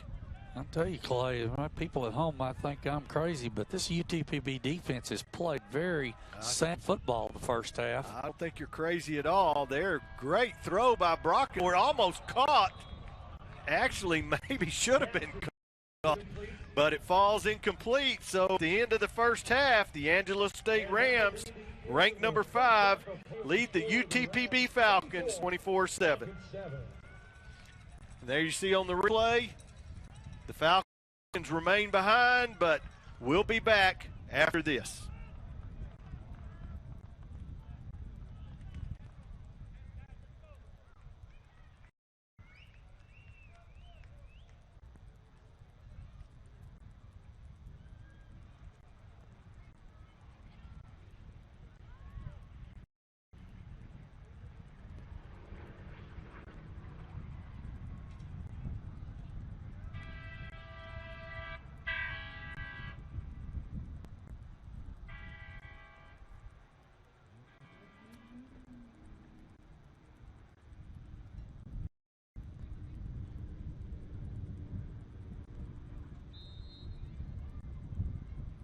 All right, Falcon fans, time for our Raising Cane's Get the Chicken Challenge.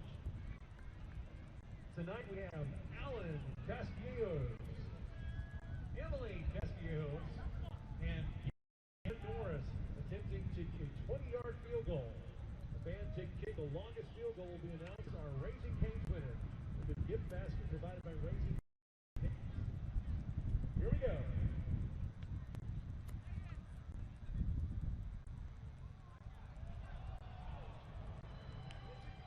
Off the bar and in.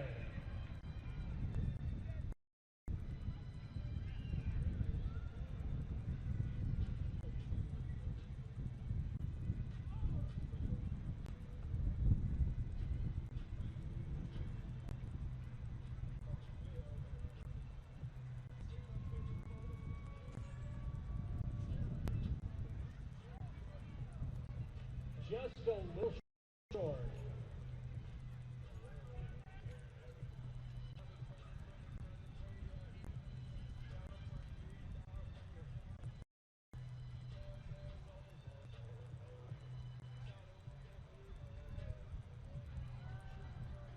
Just a little underneath the bar. So I think our winner today is Alan. Alan will be sharing all of his Raising Cane's with everybody in the stadium today.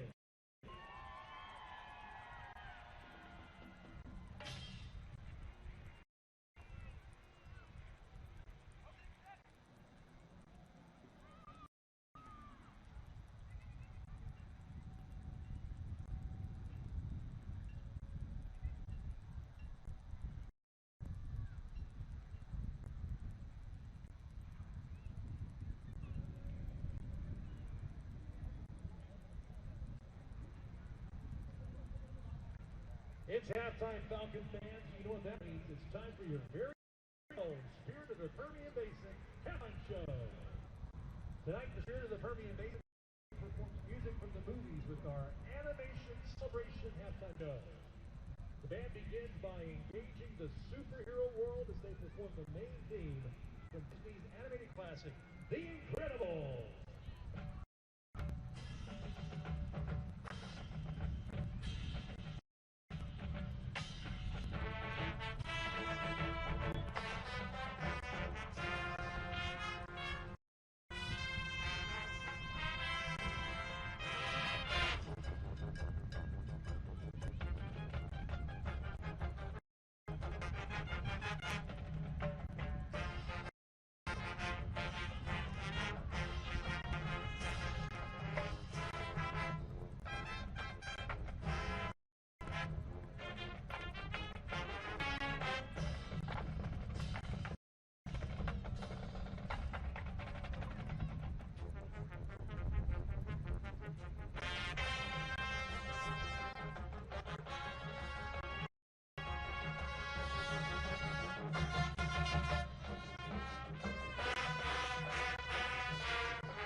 next this evening is one of the iconic theme songs from Disney Pixar Studios franchise series Toy Story. A favorite of Woody and Buzz, the Spirit of the Permian Basin performed Andy Newman's You've Got Hold in Me.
This concludes the Spirit of the Permian Basin's halftime show.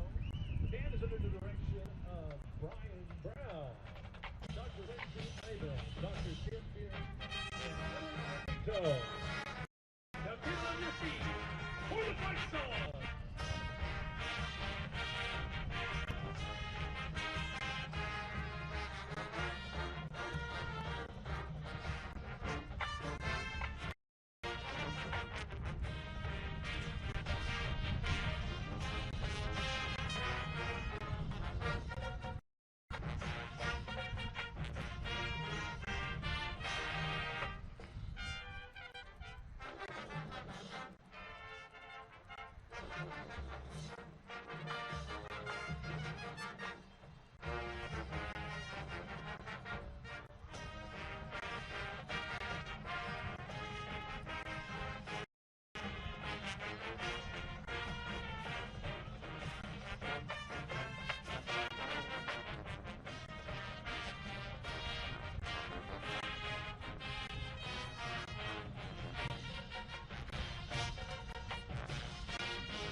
Family's been farming in Texas for over 100 years and supplying produce to HEB for almost as long. Back then, my grandfather did business with HEB, often sealing a deal with a simple handshake. Today, they're still our best partner. HEB is family for us. So year-round, we supply HEB with locally grown produce, picked fresh and often delivered the same day. It's been a great relationship. Here's to 100 more years. This is a locally grown department at HEB. No store does more than my HEB. Get great seats, safer, simpler, and smarter with TicketSmarter. Choose seats from over 125,000 live events, all backed with a TicketSmarter 100% ticket guarantee. Get your tickets smarter at ticketsmarter.com.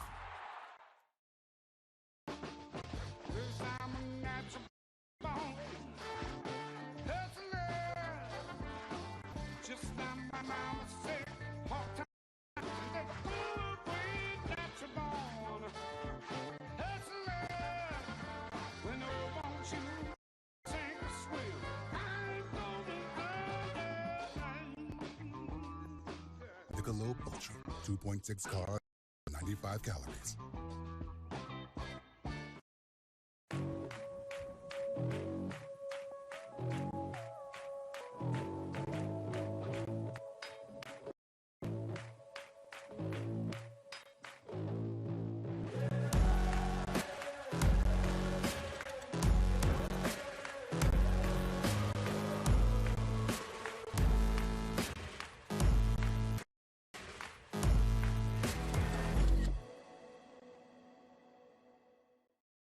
Get great seats, safer, simpler, and smarter with tickets. Choose great seats from over 125 live events, all backed TicketSmarter 100% ticket guarantee. Get your tickets smarter at ticketsmarter.com. I don't care what kind of stories that's been told on you. That may be a lot of things in life you used to do. If you can give true love to me, I'll understand. Just do the best you can. Michelob Ultra, 2.6 carbs and 95 calories.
Welcome back for the second half of our Trans Global Productions College Football Game of the Week.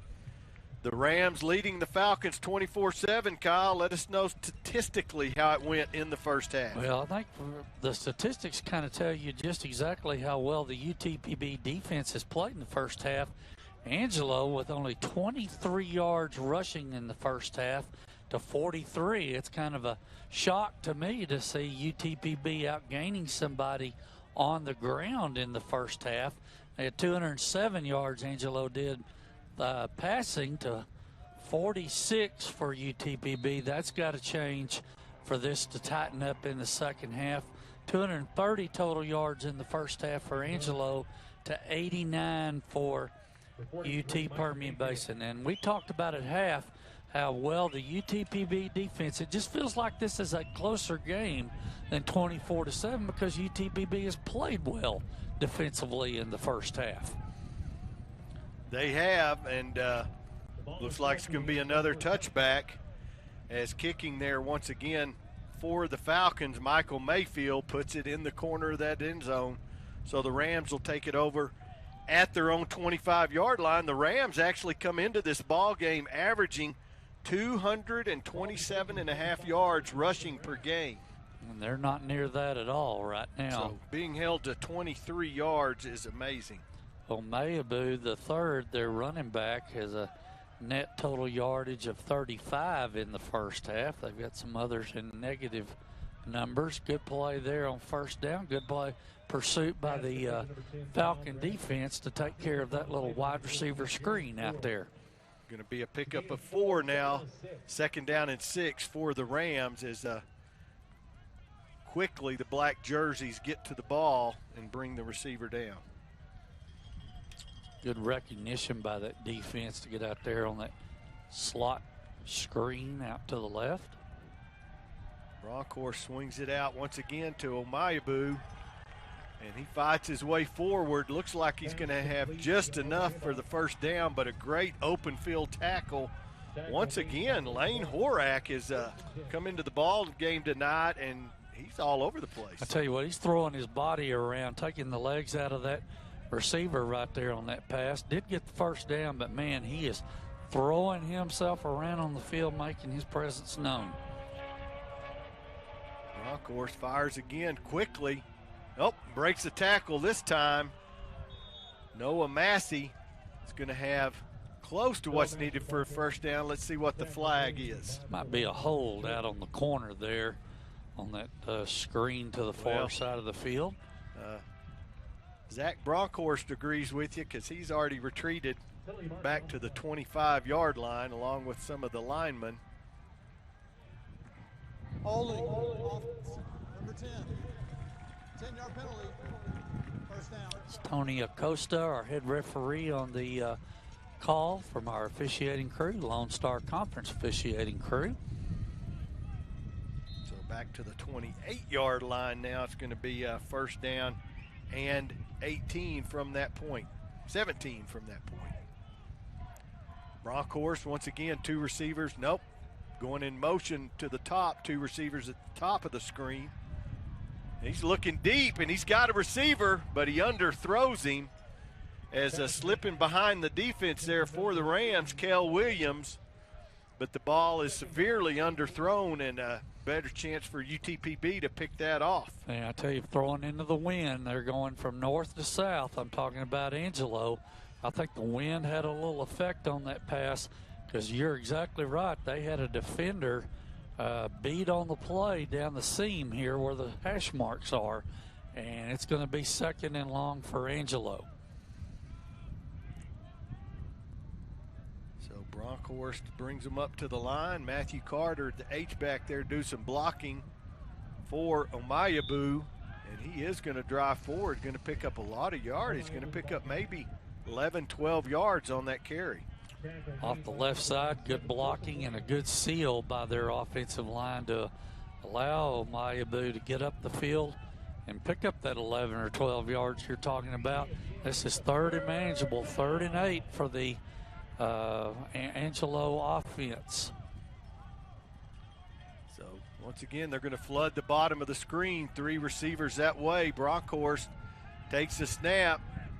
He looks left. Now he's going to roll right. Wants to go deep. Going to drop it off, and it's going to be caught there by Massey. Massey down inside the 30-yard line. Going to be dragged down finally at the 24. Tell you, he just breaks contain. Watch here on our instant replay. They just sealed the defense into the inside, allowing Brockhorst to get out here. And that receiver came open late down the near sideline for an Angelo first down. 38 yards, I believe, on the pass and catch. Timeout. Injury timeout. And we're going to have an injury timeout. We'll be back to Astound Broadband Stadium after this.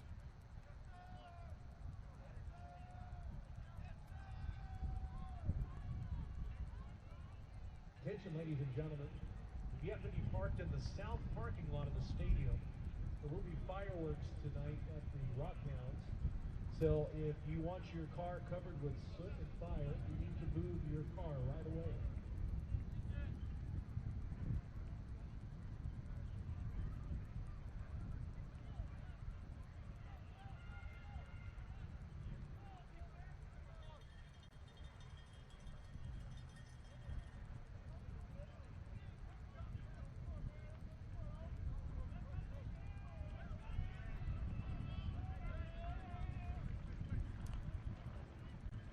Zach Bronkhorst brings the Angelo State Rams back to the line of scrimmage, looking at a 1st and 10 from the Falcon 24-yard line. Going into the wind to the south. Falcons need to hold them out here at least to a field goal. Bronkhorst rolls right, throws intended there for the tight end Brown, out of bounds, incomplete. Robinson in the coverage. Yeah, that's a good job by DeAndre right there, the senior from Orange, New Jersey. He was step for step with their tight end down the near sideline. Nowhere to go with that football. Bronkhorst just threw it out of bounds, lived to play another day, as we say.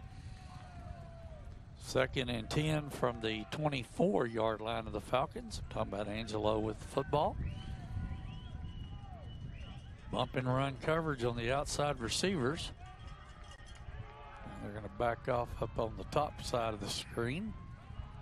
Mayabu goes right, then turns back left, cuts up the middle, going to pick up maybe 3 yards on 1st down. That's a good job on the cutback there by number 42, Hayden Kelly, the junior from Magnolia, Texas, inside linebacker. Had the cutback lane covered. That's what the back did. He read the hole open to the inside, planted his outside foot and got up the field, and Hayden Kelly stepped up and made the tackle only for a couple yard gain there. Well, 3rd down now and 7. The Falcons bring back in Nisa, Adesui, and Varela, looking to get a pass rush on Bronkhorst here. And they do flush him out of the pocket. Flag on the play. He rolls left, and he is going to run for a 1st down, but believe that's all going to come back. Yep, going to be a hold on the inside there, maybe on Adesui. They had him held up inside, not allowing him to get that pass rush. And I believe that's what the call is going to be. I think I read his lips holding there. Holding. Defense. Oh, wow. 62. 10-yard penalty. Oh, my goodness. Holding on the defense. Correction. Holding. 62 offense. Ah, there you go. Yeah. 3rd down. Got his teams mixed up. Yep, a little hooting and hollering there from the home side and bench as official got turned around. He may be a little bit directionally challenged like one of our cameramen down in the south end zone. 3rd and long here. Falcon defense needs to hold them and get off the field here. Maybe hold them to that field goal we're talking about. Be a long field goal into the wind. Empty set. Phillips is in the slot there. Bronkhorst sees him dragging across the field. He makes the catch. Closing quickly, though, for the Falcons. Darian Forge pulls him down well short of the 1st down. And Rams are going to be looking at a field goal attempt. That's a drag route coming from the slot near side all the way across to the far side of the field. And Darian just did a good job of turning on the jets and getting over there and making that tackle. They're going to try a long field goal here into the wind of 38 yards. Well, once again, Fuller 3 of 3 last week, although he was 0 for 2 the week before. So has been good on his only attempt tonight. This one, as you said, coming from 38, and it is long enough, but it is hooked a little bit left, so it's no good. So the Falcon defense holds, and they will take over now, 1st and 10 from the 20. Was it the 21-yard line? Yes, 21-yard line. 23-yard line. Yep. No? 21-yard line. Well, we got a timeout on the field. We'll figure it out, and we'll be back to Astound Broadband Stadium after this. This will be between Team 1 of Victor and Audrey against Team 2, Hunter and Tim. Let's put 25 seconds on the clock. The team that Get great seats, safer, simpler, and smarter with TicketSmarter. Choose great seats from over 125,000 live events, all backed with a TicketSmarter 100% ticket guarantee. Get your tickets smarter at TicketSmarter.com. I don't care what kind of stories that's been told on you. That may be a lot of things in life you used to do. If you can't give true love to me, I'll understand. Just do the best you can. Michelob Ultra, 2.6 carbs and 95 calories. Our family's been farming in Texas for over 100 years and supplying produce to HEB for almost as long. Back then, my grandfather did business with HEB, often sealing the deal with a simple handshake. Today, they're still our best partner. HEB is family for us. So year-round, we supply HEB with locally grown produce, picked fresh and often delivered the same day. It's been a great relationship. Here's to 100 more years. This is the locally grown department at HEB. No store does more than my HEB. Welcome back. The Falcons taking over 1st and 10 from their own 21-yard line. Barton's going to give to Harris around the left side. He's running for his life and not going to make it back to the line of scrimmage as too much pursuit from the Ram defense. Yep, they didn't get it sealed off the corner over here, off the edge on the left side. Good pursuit by the Rams from inside out. Actually going to lose about 2 or 3 yards, 2nd and 13. So 2 receivers, top and bottom, stacked. Barton is going to give to Harris. Harris trying to get over that left side, gets back out close to the original line of scrimmage, maybe a yard short. Going to bring up 3rd and long for the Falcons. Came off the left side. They had penetration from their defense on that side, and just not much going there. Here's 3rd and long. Falcons need to somehow pick this up. Well, Link will be at the bottom of the screen. Wiggins looks like he's at the very top.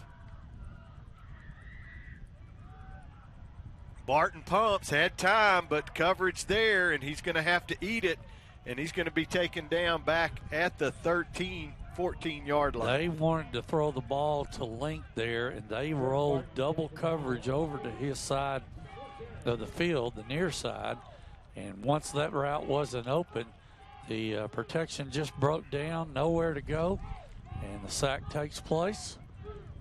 Falcons will punt from deep in their own end of the field, see if Landeros can flip the field here with the wind behind him.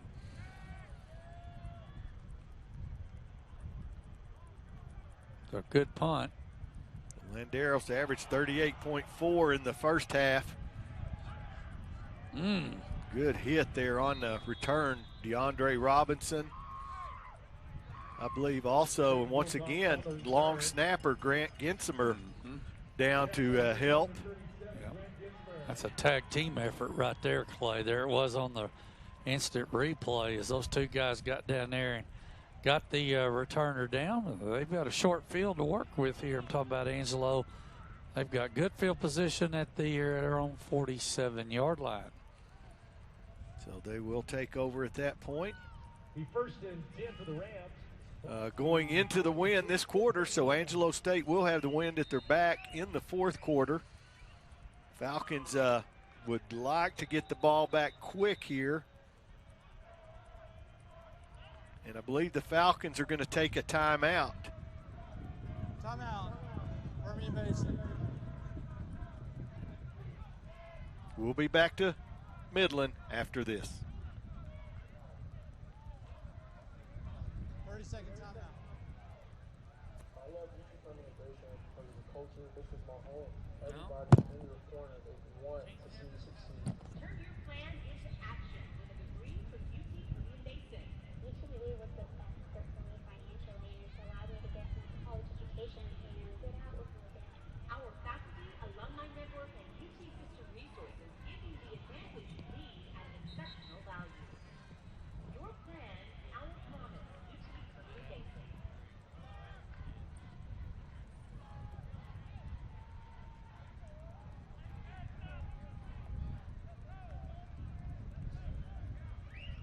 .8:30 remaining here in the third quarter. The Rams still leading 24-7 as they now take over 1st and 10 from their own 47-yard line.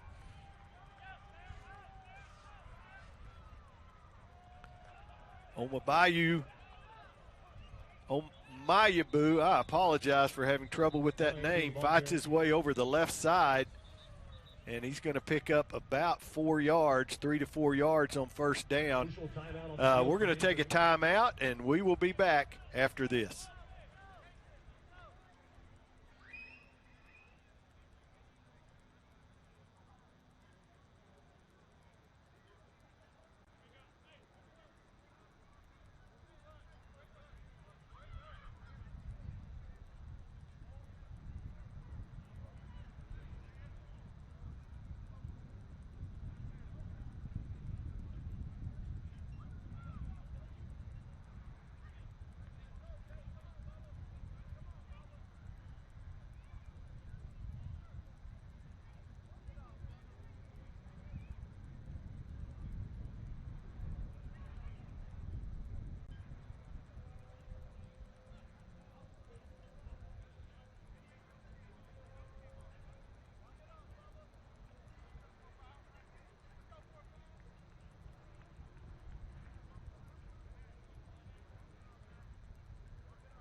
Welcome back. 8:24 remaining here in the third quarter. The Rams looking at a 2nd down and 3 from the Falcon 46-yard line. 2 receivers to the top, 1 to the bottom. Tight end H-back at the bottom of the screen as well. And once again, a tough carry there for Nate Omayabu, and he's going to be out and have just enough, I believe, for a Ram first down. Justin Campbell from his strong safety position, a senior from Atascocita, Texas, making the play. But they did get enough for a Angelo first down. So the new set of downs, Bronkhorst brings them up to the line. Looks over to the sideline, may change the play. This time he gives to Omayabu over that left side, and just good hard running is going to get him another gain of about 6 down to the 36-yard line. Yeah, right now they're just lining up and testing UTPB right now. Run the clock, try to eat up some of that clock going into the win, so they'll have it fourth quarter. Of course, they're up comfortably 24-7 right now, so they're just trying to test the UTPB defense right now, run some clock, and impose their will at the line of scrimmage. Kason Phillips back in the ball game in the backfield. Takes the handoff and is going to go absolutely nowhere, met there by a whole host of black jerseys. It's going to bring up now 3rd and about 6. Jalen Rockmore seen coming from the top there, Clay. He had outside gap responsibility. When that back bounced it toward him, he was in the right spot to make the play. Jalen's a sophomore, 6'1", 240 pounds from McKinney, Texas, making the play for the Falcon defense. Rockmore came into the ball game with 11 tackles, also has a sack to his credit through the first 2 ball games. So now we're looking at 3rd and 5 as it turns out. Brockhorst back to pass. He's going to take off. No, he's going to stop and throw, and it's incomplete there, intended for Kyle Bradford, but it's going to be 4th down now and 5, and if you're the Rams, you might want to go for it here. Well, you don't pick up a lot of field position here if they decide to punt it, so probably too far for a field goal. 6-12. Going to put 6:12 back on the game clock, about 13 seconds. And I think you don't lose anything here if you go for it for Angelo. Defense needs to stop them here and get off the field. 4th and about 5. So Brockhorst has 2 receivers. Quick kick. Oh, he is going to kick it. Going to boot it up high. UTPB just needs to get out of the way. It's going to be caught there. I believe number 5, Noah Massey, downs the ball, and the Falcons will take over at their own 17-yard line. The offense has to answer here, Clay. 6:06 left in the 3rd quarter. They've got the wind at their back going from south to north. They need to put a drive together and put some points on the board and really tighten up this ball game here in the 3rd quarter. Well, actually going to mark the ball at the 18-yard line, 1st and 10 for the Falcons. Barton fakes to Harris, fires out to Link. He makes the catch, turns, driven out of bounds by about 3 white jerseys. But Link is going to pick up about 5, I believe, 5 to 6. They're going to give him 6 up to the 24. Play action pass, held the linebackers. Link just ran a quick stop route, made the catch.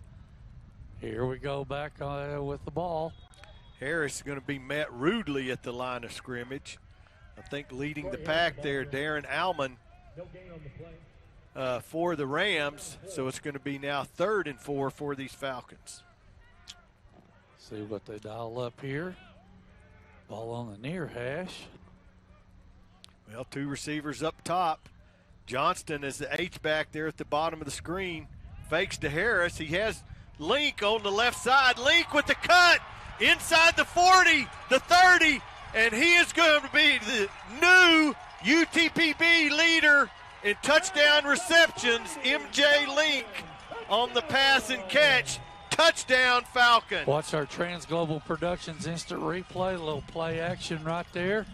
The quarterback rolls to the left, and he just kind of pointed to Link to go on up the field. Whoa. Because he saw that they didn't have any coverage over the top, and once he sidestepped the defender, once he made the catch, and Link did, he was off to the races right down the middle of the field.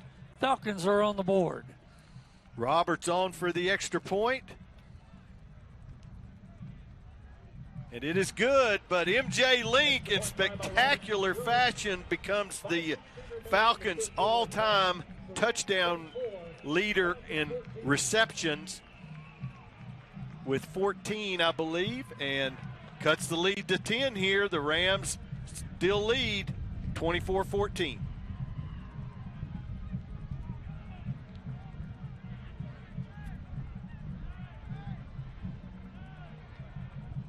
Your attention, ladies and gentlemen, if you are still parked in Our family's been farming in Texas for over 100 years and supplying produce to HEB for almost as long.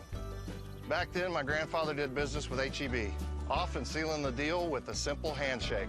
Today, they're still our best partner. HEB is family for us. So year-round, we supply HEB with locally grown produce, picked fresh and often delivered the same day. It's been a great relationship. Here's to 100 more years. This is the locally grown department at HEB. No store does more than my HEB. Get great seats, safer, simpler, and smarter with TicketSmart. Choose great seats from over 125,000 live events, all backed with a TicketSmarter 100% ticket guarantee. Get your tickets smarter at TicketSmarter.com.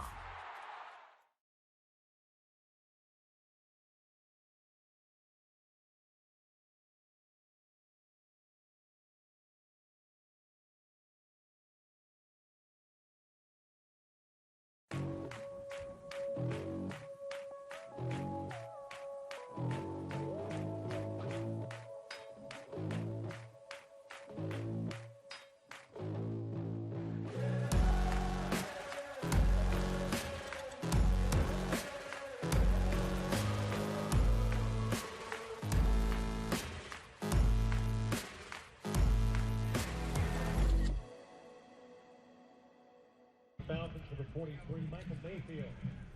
5:16 remaining here in the third quarter. I believe that's Mayfield once again out to kick off for the Falcons after the pass and catch from Jordan Barton to MJ Link.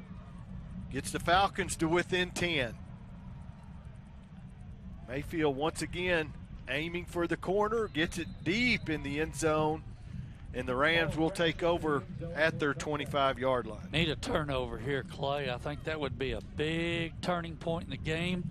If the Falcon defense could get a turnover or go 3 and out here and force them to have to punt into the wind before the quarter's out, get another score and really tighten the reins on this ball game here.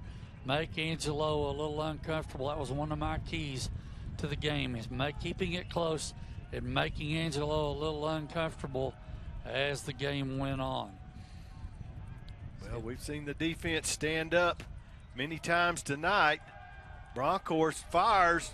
Ball is actually incomplete. Good coverage out there for the Falcons. Antoine Tanner again. One-on-one coverage, play action pass, tried to get the receiver behind the corner over there. He did not bite on the play action. Step for step with that receiver. Incomplete pass, 2nd and 10. That's good coverage by the Falcon defender, Antoine Tanner. So Bronkhorst has 2 receivers at the bottom of the screen, sends Amayabu that way as well. And he's going to throw. He finds the tight end open. It's going to be a first down. Is the catch made out there by Bo Workman. I believe that's his first catch of the season for the Rams. He ran right at the seam, Clay, right in the middle of the defense. Was wide open. Good throw, good catch, and a good first down for Angelo. 1st and 10 from their own 46-yard line. That's good execution by Angelo there. Well, time to throw doesn't hurt as Bronkhorst has time to make the delivery. Omayabu over the right side, this time for big yardage, going to pick up 10, 11 yards, and another first down into Falcon territory. Hope we get to see that. They pulled the left guard around on the power play. Thank you, Debbie. You're going to see actually it was the tackle pulling around, and they got it sealed off on the right side. He didn't have anybody to block until he got about 6-7 yards up the field, and they get another first down. UTPB defense has got a hold here. Connor Fisher, that tackle, a 6'5", 252-pound sophomore. A little quick pitch out to Amayabu, this time over the left side. Flag on the play as he fights forward for about 14 yards, but that's probably going to come back. Yep, they got somebody held over on the corner over there. That's how they got it sealed off to where he could get around there quickly. I believe that's going to be a holding call against Angelo. It's going to bring that back. Well, no indication yet. Tony Acosta, our head official, will give us the call. Preston Taylor, the umpire. Salvador Garcia, the center judge. Head linesman Garrett Gray. The line judge is Scott Huffman. The field judge, Dwayne Keith. Side judge Nicholas McFall, and the back judge Scott Kramer. Here's the call. There is no foul for blocking below the waist. Wow. The block started high and Okay. So it is going to end up being about a 13-yard gain for Omayabu, and another Ram first down at the Falcons' 31. goodness. So I guess started blocking high and then slid down low instead of going low immediately, and that negates the penalty. Brockhorst fires over the middle, incomplete, intended, I believe, for Massey, but just nowhere near completion, 2nd and 10. I'll tell you why he threw that ball, because number 99, Victor Adesui, the defensive nose tackle for the redshirt freshman from Dickinson, Texas, he's only 6'1" and 340, folks, and he was bearing down on Brockhorst right there. That would tend to Give get anybody leaning towards getting rid of that ball. Make somebody nervous, yeah. Yes, sir. So 2nd and 10 from the Rams. Brockhorst gives the ball this time. Cason Phillips around the left side, still on his feet, and got something out of nothing there as he actually is going to pick up 4, maybe 5 yards. Watch our Transglobal Productions instant replay. The hole was stuffed on the left side. He bounced it out, missed one tackle there, but number 7, DeAndre Robinson, coming back to make the tackle here. This is a big 3rd down, Clay. This could be a 4-point play right here. Possibility for the Falcon defense if they can hold them here. Maybe force them into another long field goal attempt into the win. That's been a problem going south tonight. So Brockhorst takes the snap, and he's pressured all of a sudden, and he is going to go down. Coming off the end is E.J. Nisa with the sack, and that's going to negate the field goal. It's Tyson Carter around the edge. Oh, my. Number 2. Oh, I thought it was 9. I apologize. Yeah, Tyson Carter comes around, and first sack of the season for Tyson Carter. It's a big sack at the time of the game, Clay, because now they're going to have to punt the football into the wind. UTPB's got to make sure Absek back here fielding the ball has got to do it inside or outside the 10 and keep some field position here.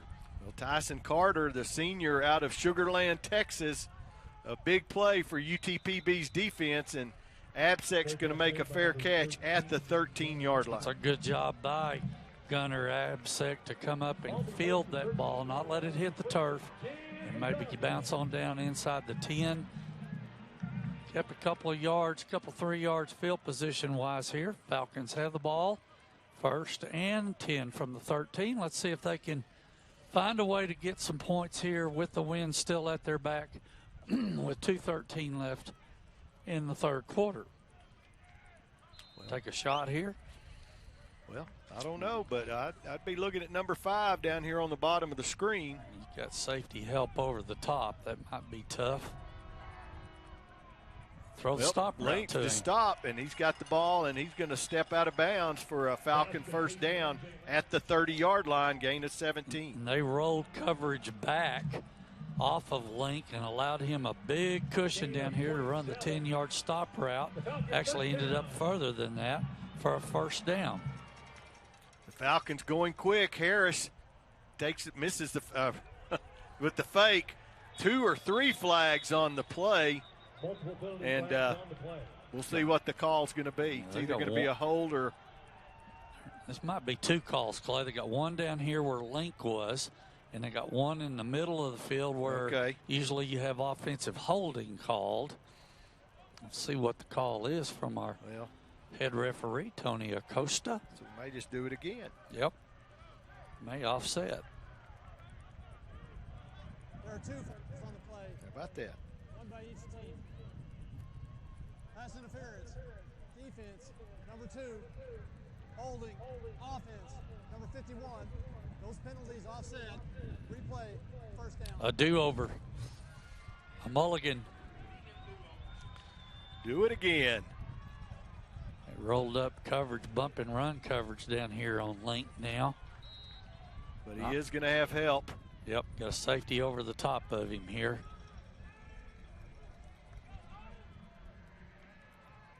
So he fakes the go. Stop Link, and go. He's got it, and he is in the end zone for the Falcon touchdown. Beautiful, beautiful fake by Jordan Barton, and he puts the pass on the money. and Link takes it to the house, 70 yards. Stop and go route down here. The pump fake brought the corner up, and then Link just snuck in right behind him with about 4 yards to spare on the stop and go.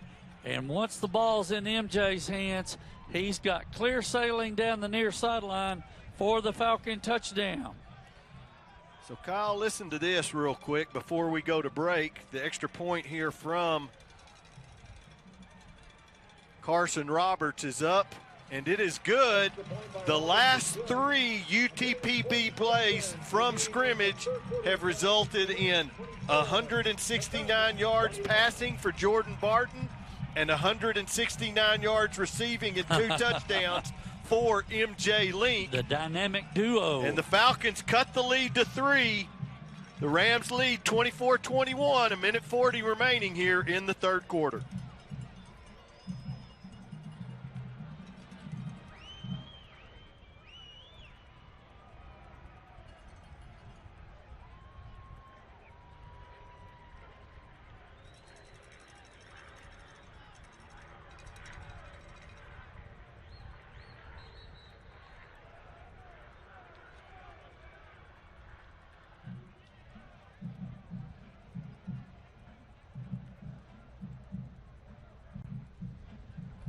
Welcome back to a rejuvenated home side here at Astound Broadband Stadium in Midland, Texas tonight. Once again, the Falcons' last 3 plays from scrimmage, 169 yards receiving for MJ Link and 169 yards passing, 3 for 3 and 2 touchdowns for Jordan Barton. Wow. They have really turned the shape of this game right now. Is that going to get in the end zone? It sure is. Mayfield just nails that corner every single time from this end of the field. He's not giving them a chance to return the ball at all. That's what you want to do. Pin them back deep, make them have to drive the field. The UTPB defense has done its job here in the third quarter, shutting out the Angelo State Rams, and we've got a 3-point ball contest as we get ready to bring the third quarter to an end here. A couple of great calls by the UTPB coaching staff, especially that last one, that stop and go, and a great pump fake by Jordan Barton really freed MJ Link up for the touchdown. See what happens here with the Falcon defense. They got to continue to attack as they have done here in the third quarter, and get that ball out of their offense's hands back to the UT Permian Basin offense. Bronkhorst going to roll right. Got a receiver underneath, and he throws, and it's incomplete. Not able to make the catch is Kason Phillips, so it's going to bring a 2nd and 10. They tried to flood the zone over here on this side of the field, and UTPB reacted to it really well, forced a bad pass, an incomplete pass, 2nd and 10. Falcon defense, if they can bow up here. I'm liking how they're playing the ball game right now, Clay, on defense. Well, definitely got a little momentum there. It's quickly out to Massey, and he makes the catch, but he's going to be brought down after a gain of 6. Stewart along with Walker there on the coverage for the Falcons. We'll take a timeout. We'll be back here to Astound Broadband Stadium after this.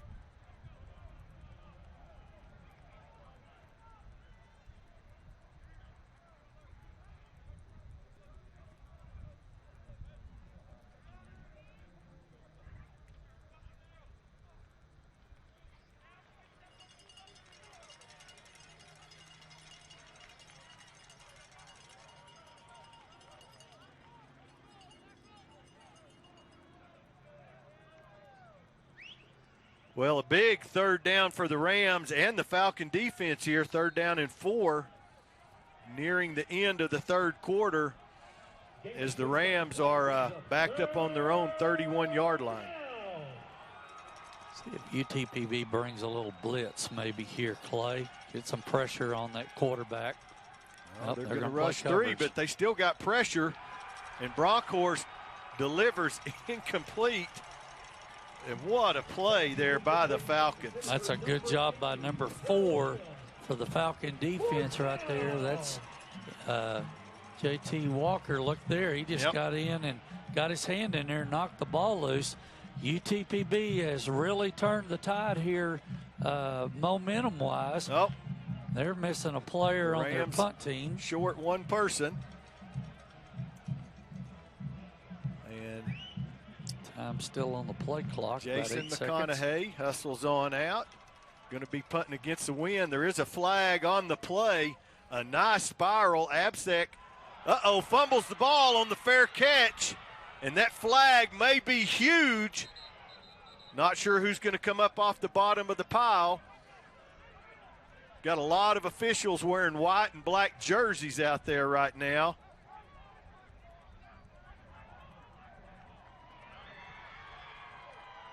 Angelo thinks they have the football. Well, but it's all going to boil down to the little yellow flag back on the around the line of scrimmage.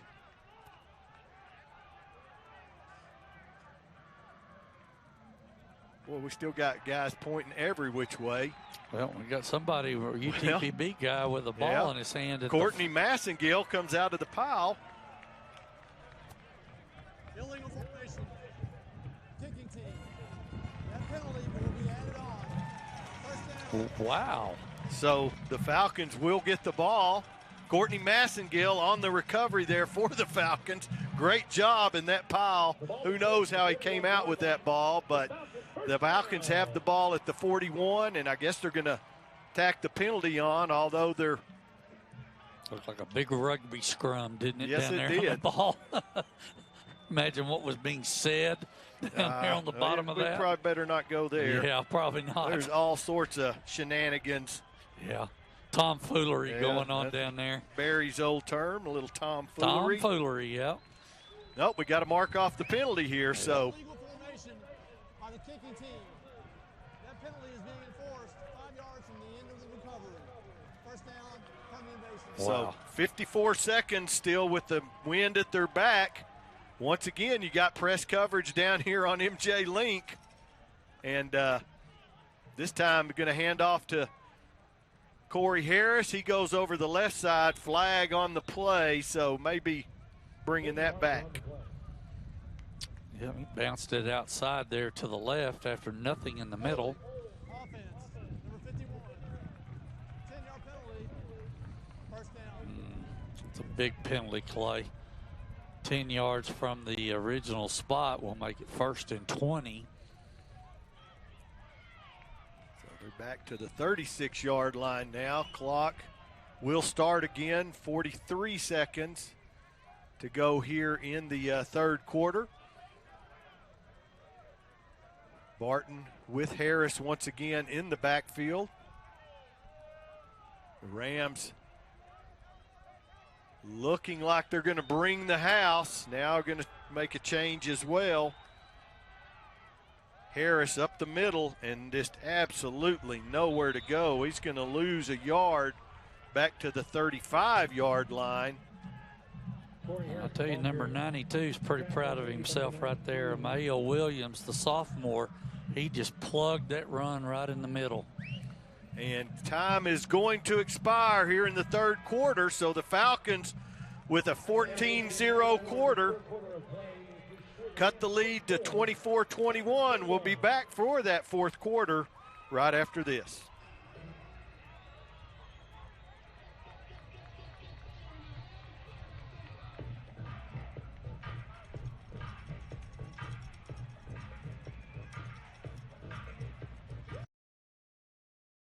Our family's been farming in Texas for over 100 years and supplying produce to H-E-B for almost as long.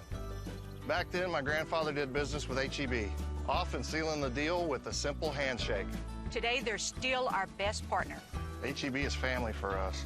So year-round, we supply H-E-B with locally grown produce, picked fresh and often delivered the same day. It's been a great relationship. Here's to 100 more years. This is the locally grown department at H-E-B. No store does more than my H-E-B. Get great seats, safer, simpler, and smarter with TicketSmart. Choose great seats from over 125,000 live events, all backed with a TicketSmarter 100% ticket guarantee. Get your tickets smarter at ticketsmarter.com.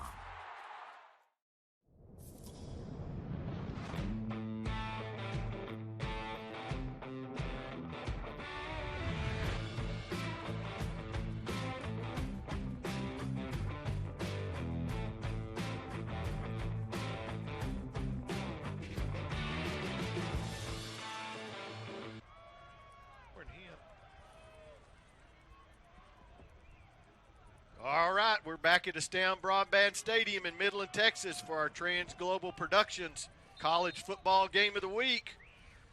The Rams leading the Falcons by 3. Falcons with a second down and 20. Pass going to complete it out there this time to Malik Jackson. Going to pick up about 4 yards, but it's going to bring up a big third down and about 8. Now going from north to south in the wind, you got to take into consideration the throws hanging up into the wind. You got to be sure of where the ball needs to be. This is a big third down. They're going to roll back and play zone. Third and 17. Barton steps up into the pocket, and he is going to go down, I believe, led there by number 99, O'Shea Jackson, a sophomore. And he's going to bring him down, and the Falcons are going to be having to kick with Landeros into this wind. Kick it low, make sure you get it down on the turf as quick as you can. Let it roll a little bit. Your kickoff or punt coverage team has got to do a good job of getting down the field, staying in your lanes, and making the tackle. They got 10 on the line of scrimmage, Clay. They're coming. Yeah, they back off at the last minute. Landeros, a good kick, just as you said, low, let it bounce. And it is going to roll down to about the 31-yard line, and the Rams will take over after that. If you look at your halftime stats, MJ Link had 1 catch for 22 yards, and then all of a sudden you get your third quarter stats. MJ Link has 5 catches for 191 yards, 2 touchdowns, 125 of those yards after the catch. Yeah, they made a concerted effort to get the ball to MJ in that third quarter, and it paid off as they're only down by 3 right now with a little over 13 and a half minutes left. Defense has got to step up and keep them blanked out. Boy, looky there on first down. Guess who? Yeah, it's going to rock the baby there. Yeah. that's the nose. That's the nose just not getting blocked at all right there. Slipped right around the center, got into the backfield, and tackled that runner for no gain on first down. Omayabu does a great job just to get back to the line of scrimmage. And that's 2nd and 10 now for the Rams from that point. Brockhorst has a receiver behind him in motion.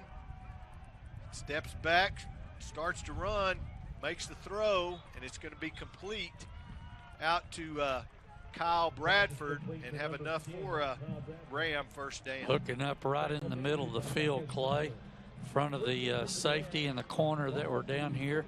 Good throw, good catch. That's a good play design by Angelo, and they execute for a first down. Don't have to panic if you're the defense here. Just play the next play. See if you can get this 3 and out here on this next part of the series and get it done. Oh, my goodness. That is a great catch as that pass was severely thrown behind the receiver, Kel Williams, but he makes a great catch. Yeah, Brockhorst threw that ball behind the receiver, as you said. He bailed his quarterback out by reaching back with both hands and catching the ball behind him for another Angelo first down. Cason Phillips back into the ball game in the backfield with quarterback Brockhorst. Play comes in. And the give is to Phillips. And he's still on his feet, fighting forward. going to pick up about 6 yards down to the Falcon 39-yard line. Good little seal block over on the right side by their offensive line, allowed that running back to just kind of squirt through there, and he got up the field for about 6 yards on first down. Casey Phillips. Sorry, Clay. Omayabu back into the ball game. He and Phillips have split duties tonight. Have not seen any, once again, of Alfred Greer, leading rusher coming into the ball game. Won't be after tonight. Brockenhorst fires, incomplete, miscommunication out there, I think, between he and the receiver.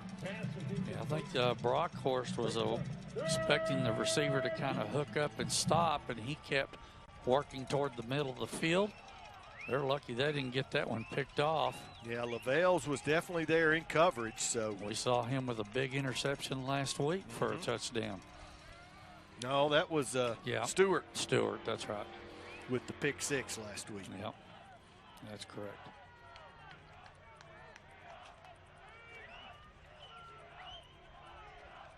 So Brockenhorst brings them to the line. And Omayabu is going to fight forward for the Ram first down.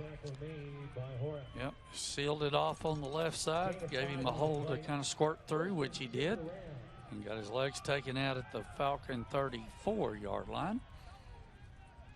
LaVales did have an interception last week, but his was not the pick 6. Time for the Falcon defense to stand here. Clock inside of 11 minutes. The Rams 1st and 10 from that Falcon 34-yard line.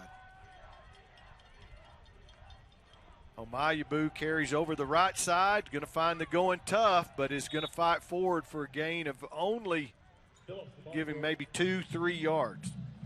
Good job by that defensive front. Plug the gaps. This is what they want to do. They want to keep those linebackers free in that 3-down lineman look. They did a good job of plugging those gaps, like I said, and holding that runner to only 2 yards on first down. Well, the Rams now going with 2 tight ends. Andrew Karstens along with Bo Workman in the ball game for the Rams. This time Brockenhorst is going to scramble, and he is going to go down for a yard loss as the Falcon defense steps up. Good pressure, good push by that defensive front to get in the backfield. Nobody open downfield. The back end had their guys covered very well. And Brockenhorst had to step up and just get what he could. He actually lost a yard, 3rd and about 9 for the Rams. See if the defense can hold them here.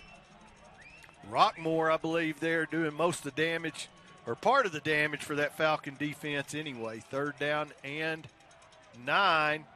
Omayabu is going to carry, but he's going to be well short of what's needed for the first down, so we're going to be looking at a long field goal attempt from Asa Fuller and the Angelo State Rams special teams. That is Suey, the nose tackle there, to get a good job of getting away from the block that he was tied up with.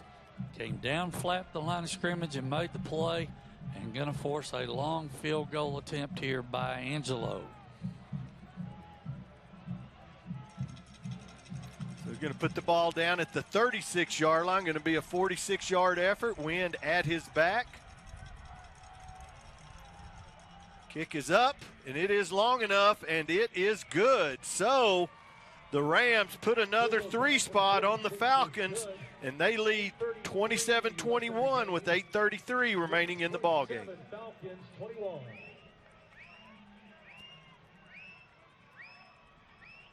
From kickoff to the 2-minute warning, HEB has all you need to make your tailgate a touchdown. For the starting lineup, HEB.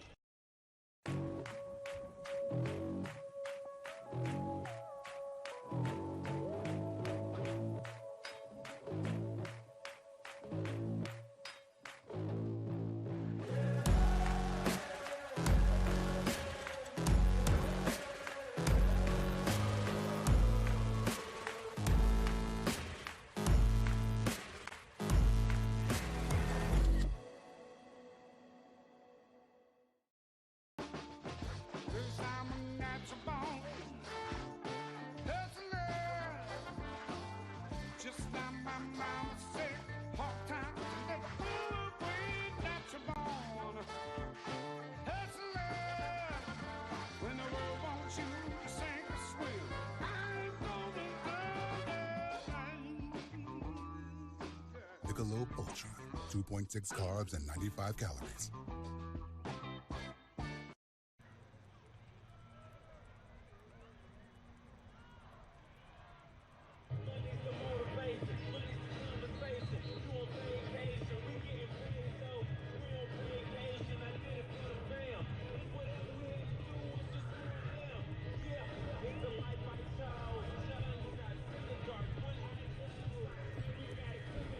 Well, as we said, 8:33 remaining here in the ball game. The Rams field goal puts them up 27-21 over the University of Texas of the Permian Basin Falcons.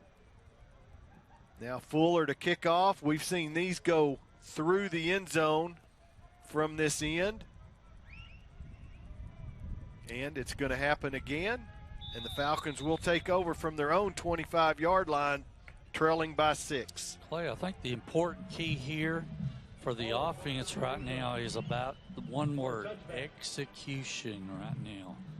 They've got to. They're only down 6 with 8:33 left in the ball game. They've got to execute right now and drive this ball down the field and get into the end zone.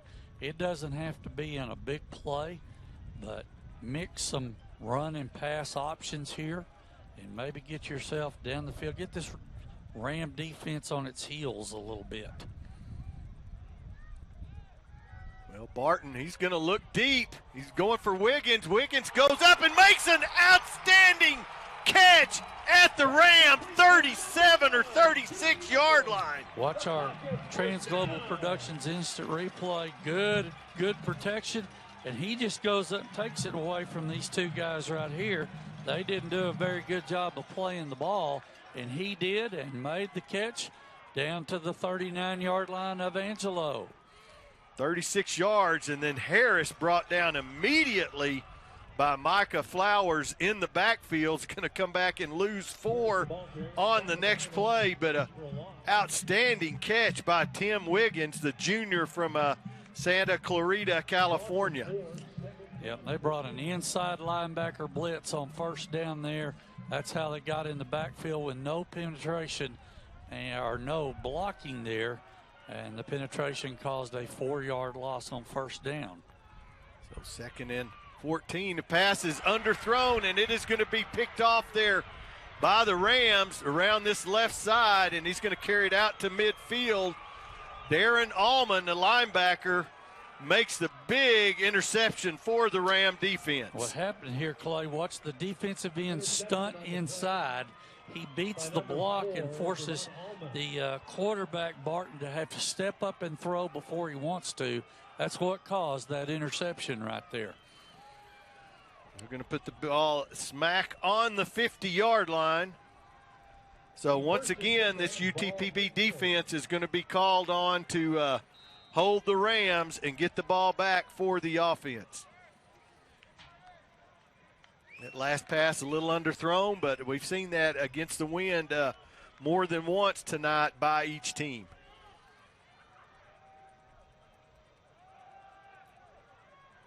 Uh-oh. Mayabu still on his feet down inside the 35-yard line for about 17 yards and a Ram first down. They got the left side of the Ram offensive line. What they did is just cave down on the defensive line and nobody to take care of the outside gap responsibility. That's why that running back got outside, got to the sideline, and picked up a good first down gain for the Angelo State Rams. The Rams still running out of that 2 tight end set as Workman is lined up as the H-back. There's Mayabu once again right up the middle, and then boom, he's down 7 yards downfield, 2nd and 3. And right now they're riding the momentum of that turnover. They're just trying to mash the UTPB defense right now. They know they're back on their heels a little bit after the interception. Going to see a wholesale change on the defensive line and see if they can make something happen with this group, including Adesui at the nose tackle position.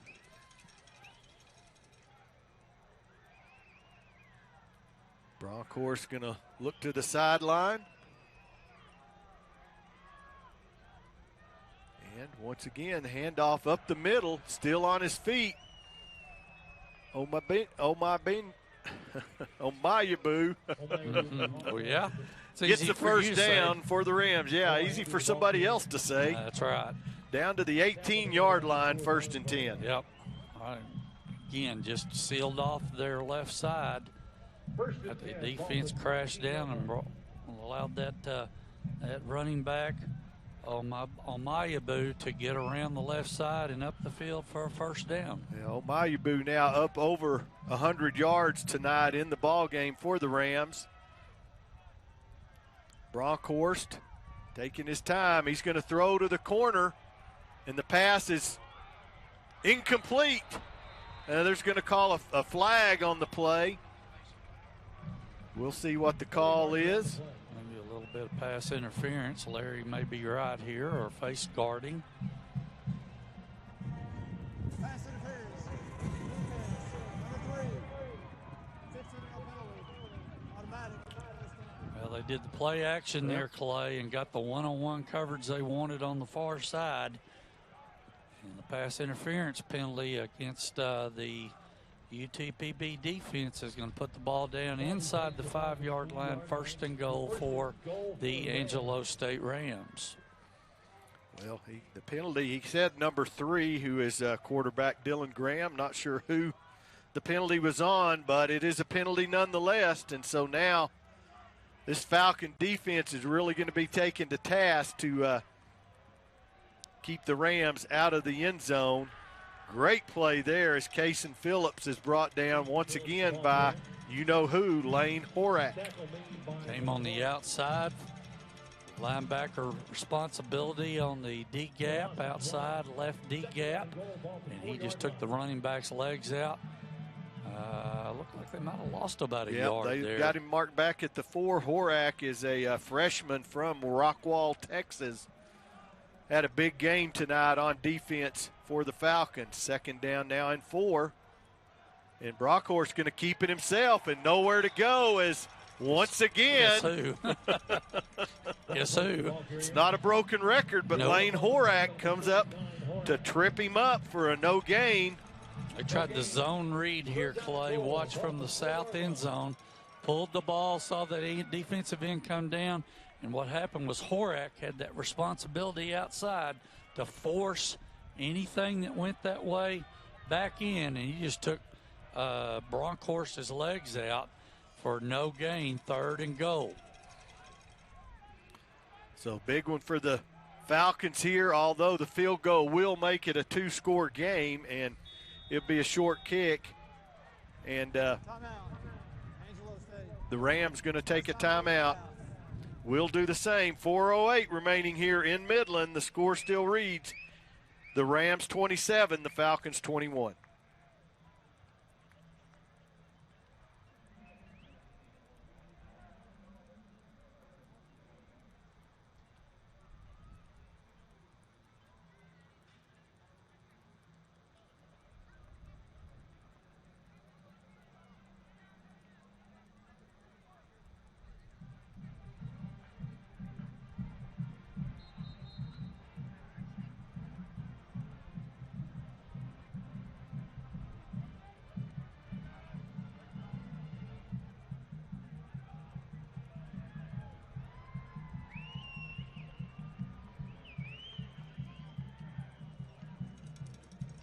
Well, a big 3rd and goal here from the 4-yard line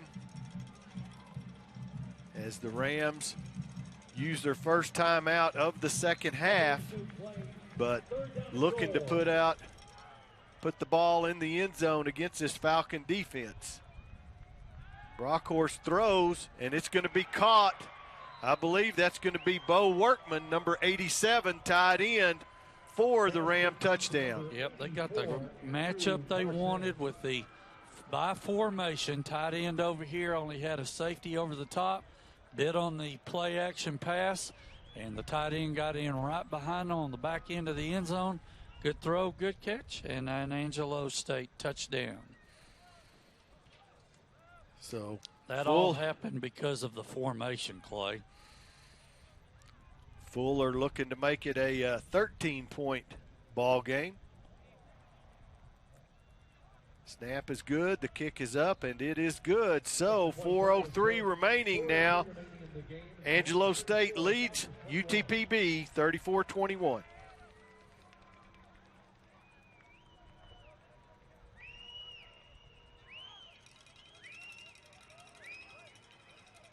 The Falcons will head to Oregon next Saturday, September 24th, to compete against Western Oregon.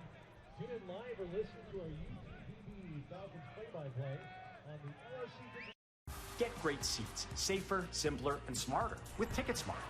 Choose great seats from over 125,000 live events, all backed with the TicketSmarter 100% ticket guarantee. Get your tickets smarter at ticketsmarter.com.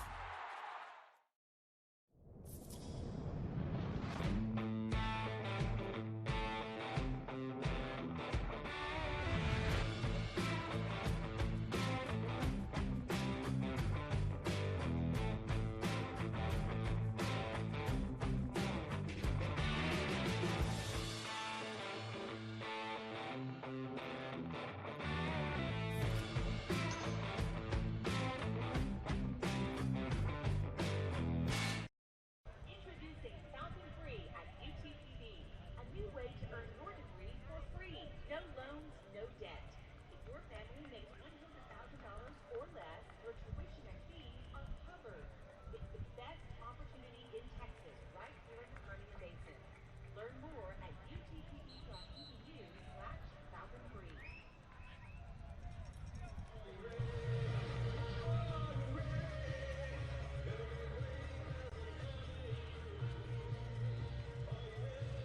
Once again, 4 minutes and 3 seconds remaining here in Midland, Texas. A beautiful night at Astound Broadband Stadium.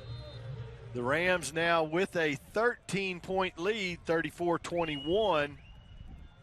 Falcons more than likely going to take over at the 25 here, as Fuller has been very consistent on kicking off from this end through the end zone.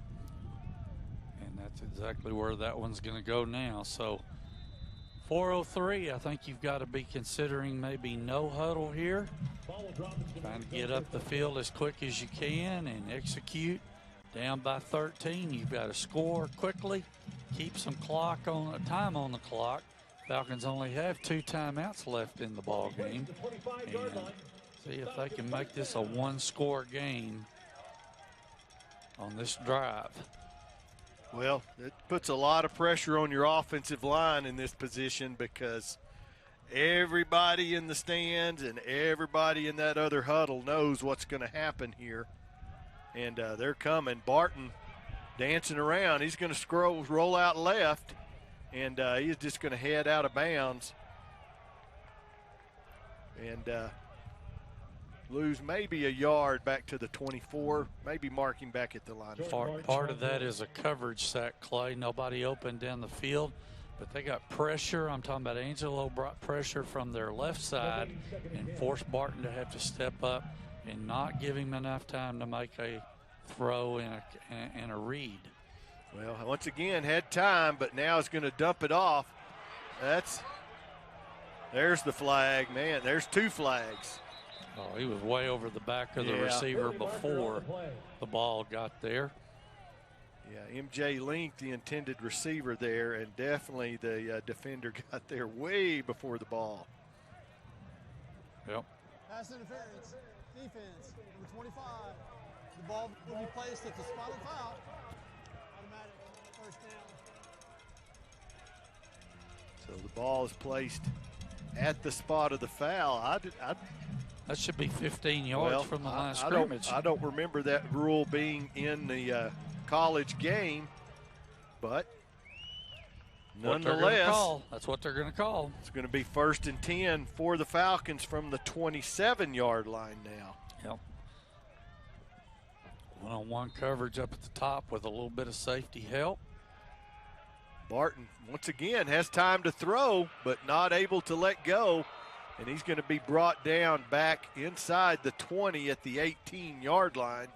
He wanted Link on the out route down there in the corner, jumped it. Clay down here on the near sideline. He didn't have anywhere to go once he couldn't make that throw. That's going to be a big 9-yard loss now for the Falcons, maybe 10 back to the 18-yard line. Rolling back into zone coverage here now, keeping everything in front of them. That's exactly what you would expect from Angelo here. Boy, Barton just not able to find anyone open. Actually has a little time in the pocket, but it collapses quickly. And this time going to be dragged down back at the 15-yard line. Nobody open again. That's a coverage sack for Angelo. They rolled back into the deep zone coverage, had everybody covered in the middle of the field, nowhere to throw the ball, and going to force third and a very long situation here for the Falcon offense. Harris stays in to block. Barton tosses it off to him. He makes the catch, but he's going to be dragged down for another loss of about 10 yards, maybe 11, all the way back to the 4-yard line. Hope we get a chance to see this again if we could. They did a little game up front. Thank you, Debbie. Watch them twist up front here with the defensive tackle in the end. That causes confusion on that offensive line, and all he could do was just flick the ball to his receiver. I'm talking about Barton, the quarterback for UTPB. Thank you, Debbie. And that just shows what some of those games they like to play up on the defensive line with Angelo, just causing confusion. UTPB going to go for this here? Well, they're going to call timeout and talk about it. It's 4th down and 31.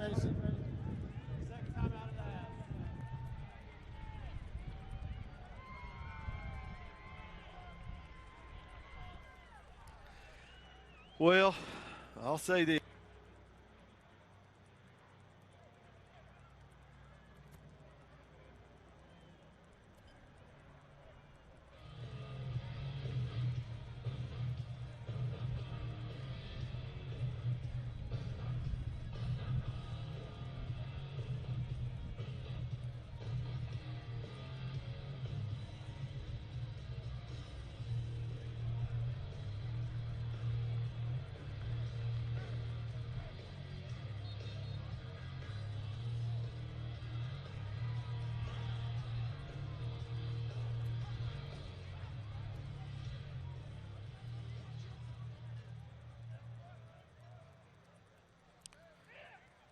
Minute 30 remaining here in the ball game. The Falcons do have the punting team out on the field now. Landero's going to have to get rid of it quick as he doesn't have his full distance back. Grant Gensimer gets a good snap. Landeros gets a good boot into it. Nobody deep for the Falcons. Not the friendliest of bounces, but it's going to be down there by the Falcons, Hayden Kelly. And the Rams will just need to run a minute 19 off the clock as they'll start at their own 45-yard line. You can bet from both sidelines. One's being told, stand somebody up, see if you can get a ball stripped out. You can bet the Angelo people are telling their guys, we have 2 hands on the football here. Do not give up a turnover and give this team any life with a minute 19 left in the game. UTPB only 1 timeout left. I believe you'll see the victory formation here. And the Rams going to take a knee 2 times, and that should be all she wrote. Tell you what, UTPB, though, showed up tonight. Struggled offensively at times during the ball game, but defensively, although it wouldn't look like it with 34 points on the board, really played well. See the guys there on the down in the trenches shaking hands, already congratulating each other on a great ball game and a great effort. And you're right, these Angelo Rams, or whatever they're ranked, they know they've been in a ball game tonight with the Falcons who played. You know, you wouldn't look at it scoreboard-wise or statistically and say, well, they didn't play very good, but the UTPB defense actually made some big plays at times during the game here. And now the play clock will run out as the play clock is not yet started. Only 28 seconds left on the board. So a hard-fought ball game here tonight. The Falcons definitely with a big comeback in the third quarter. Cut the lead to 3, just not quite able to get over the hump. And the number 5, Angelo State Rams, are going to leave Astound Broadband Stadium with a 34-21 victory. Well, we appreciate you being with us on our Trans Global Production College Football Game of the Week. As always, we are produced and directed by Bob Bailey. The slow motion replay by Debbie Bailey. Cameramen tonight, Jason Barrage and Brandon Chance up top. And Hagan Barrage somewhere hidden down in the south end zone, although he thought he was on the north end all night long. Once again, for Larry Thornhill and Kyle Hubbard, I'm Clay Kennedy. We appreciate you being with us.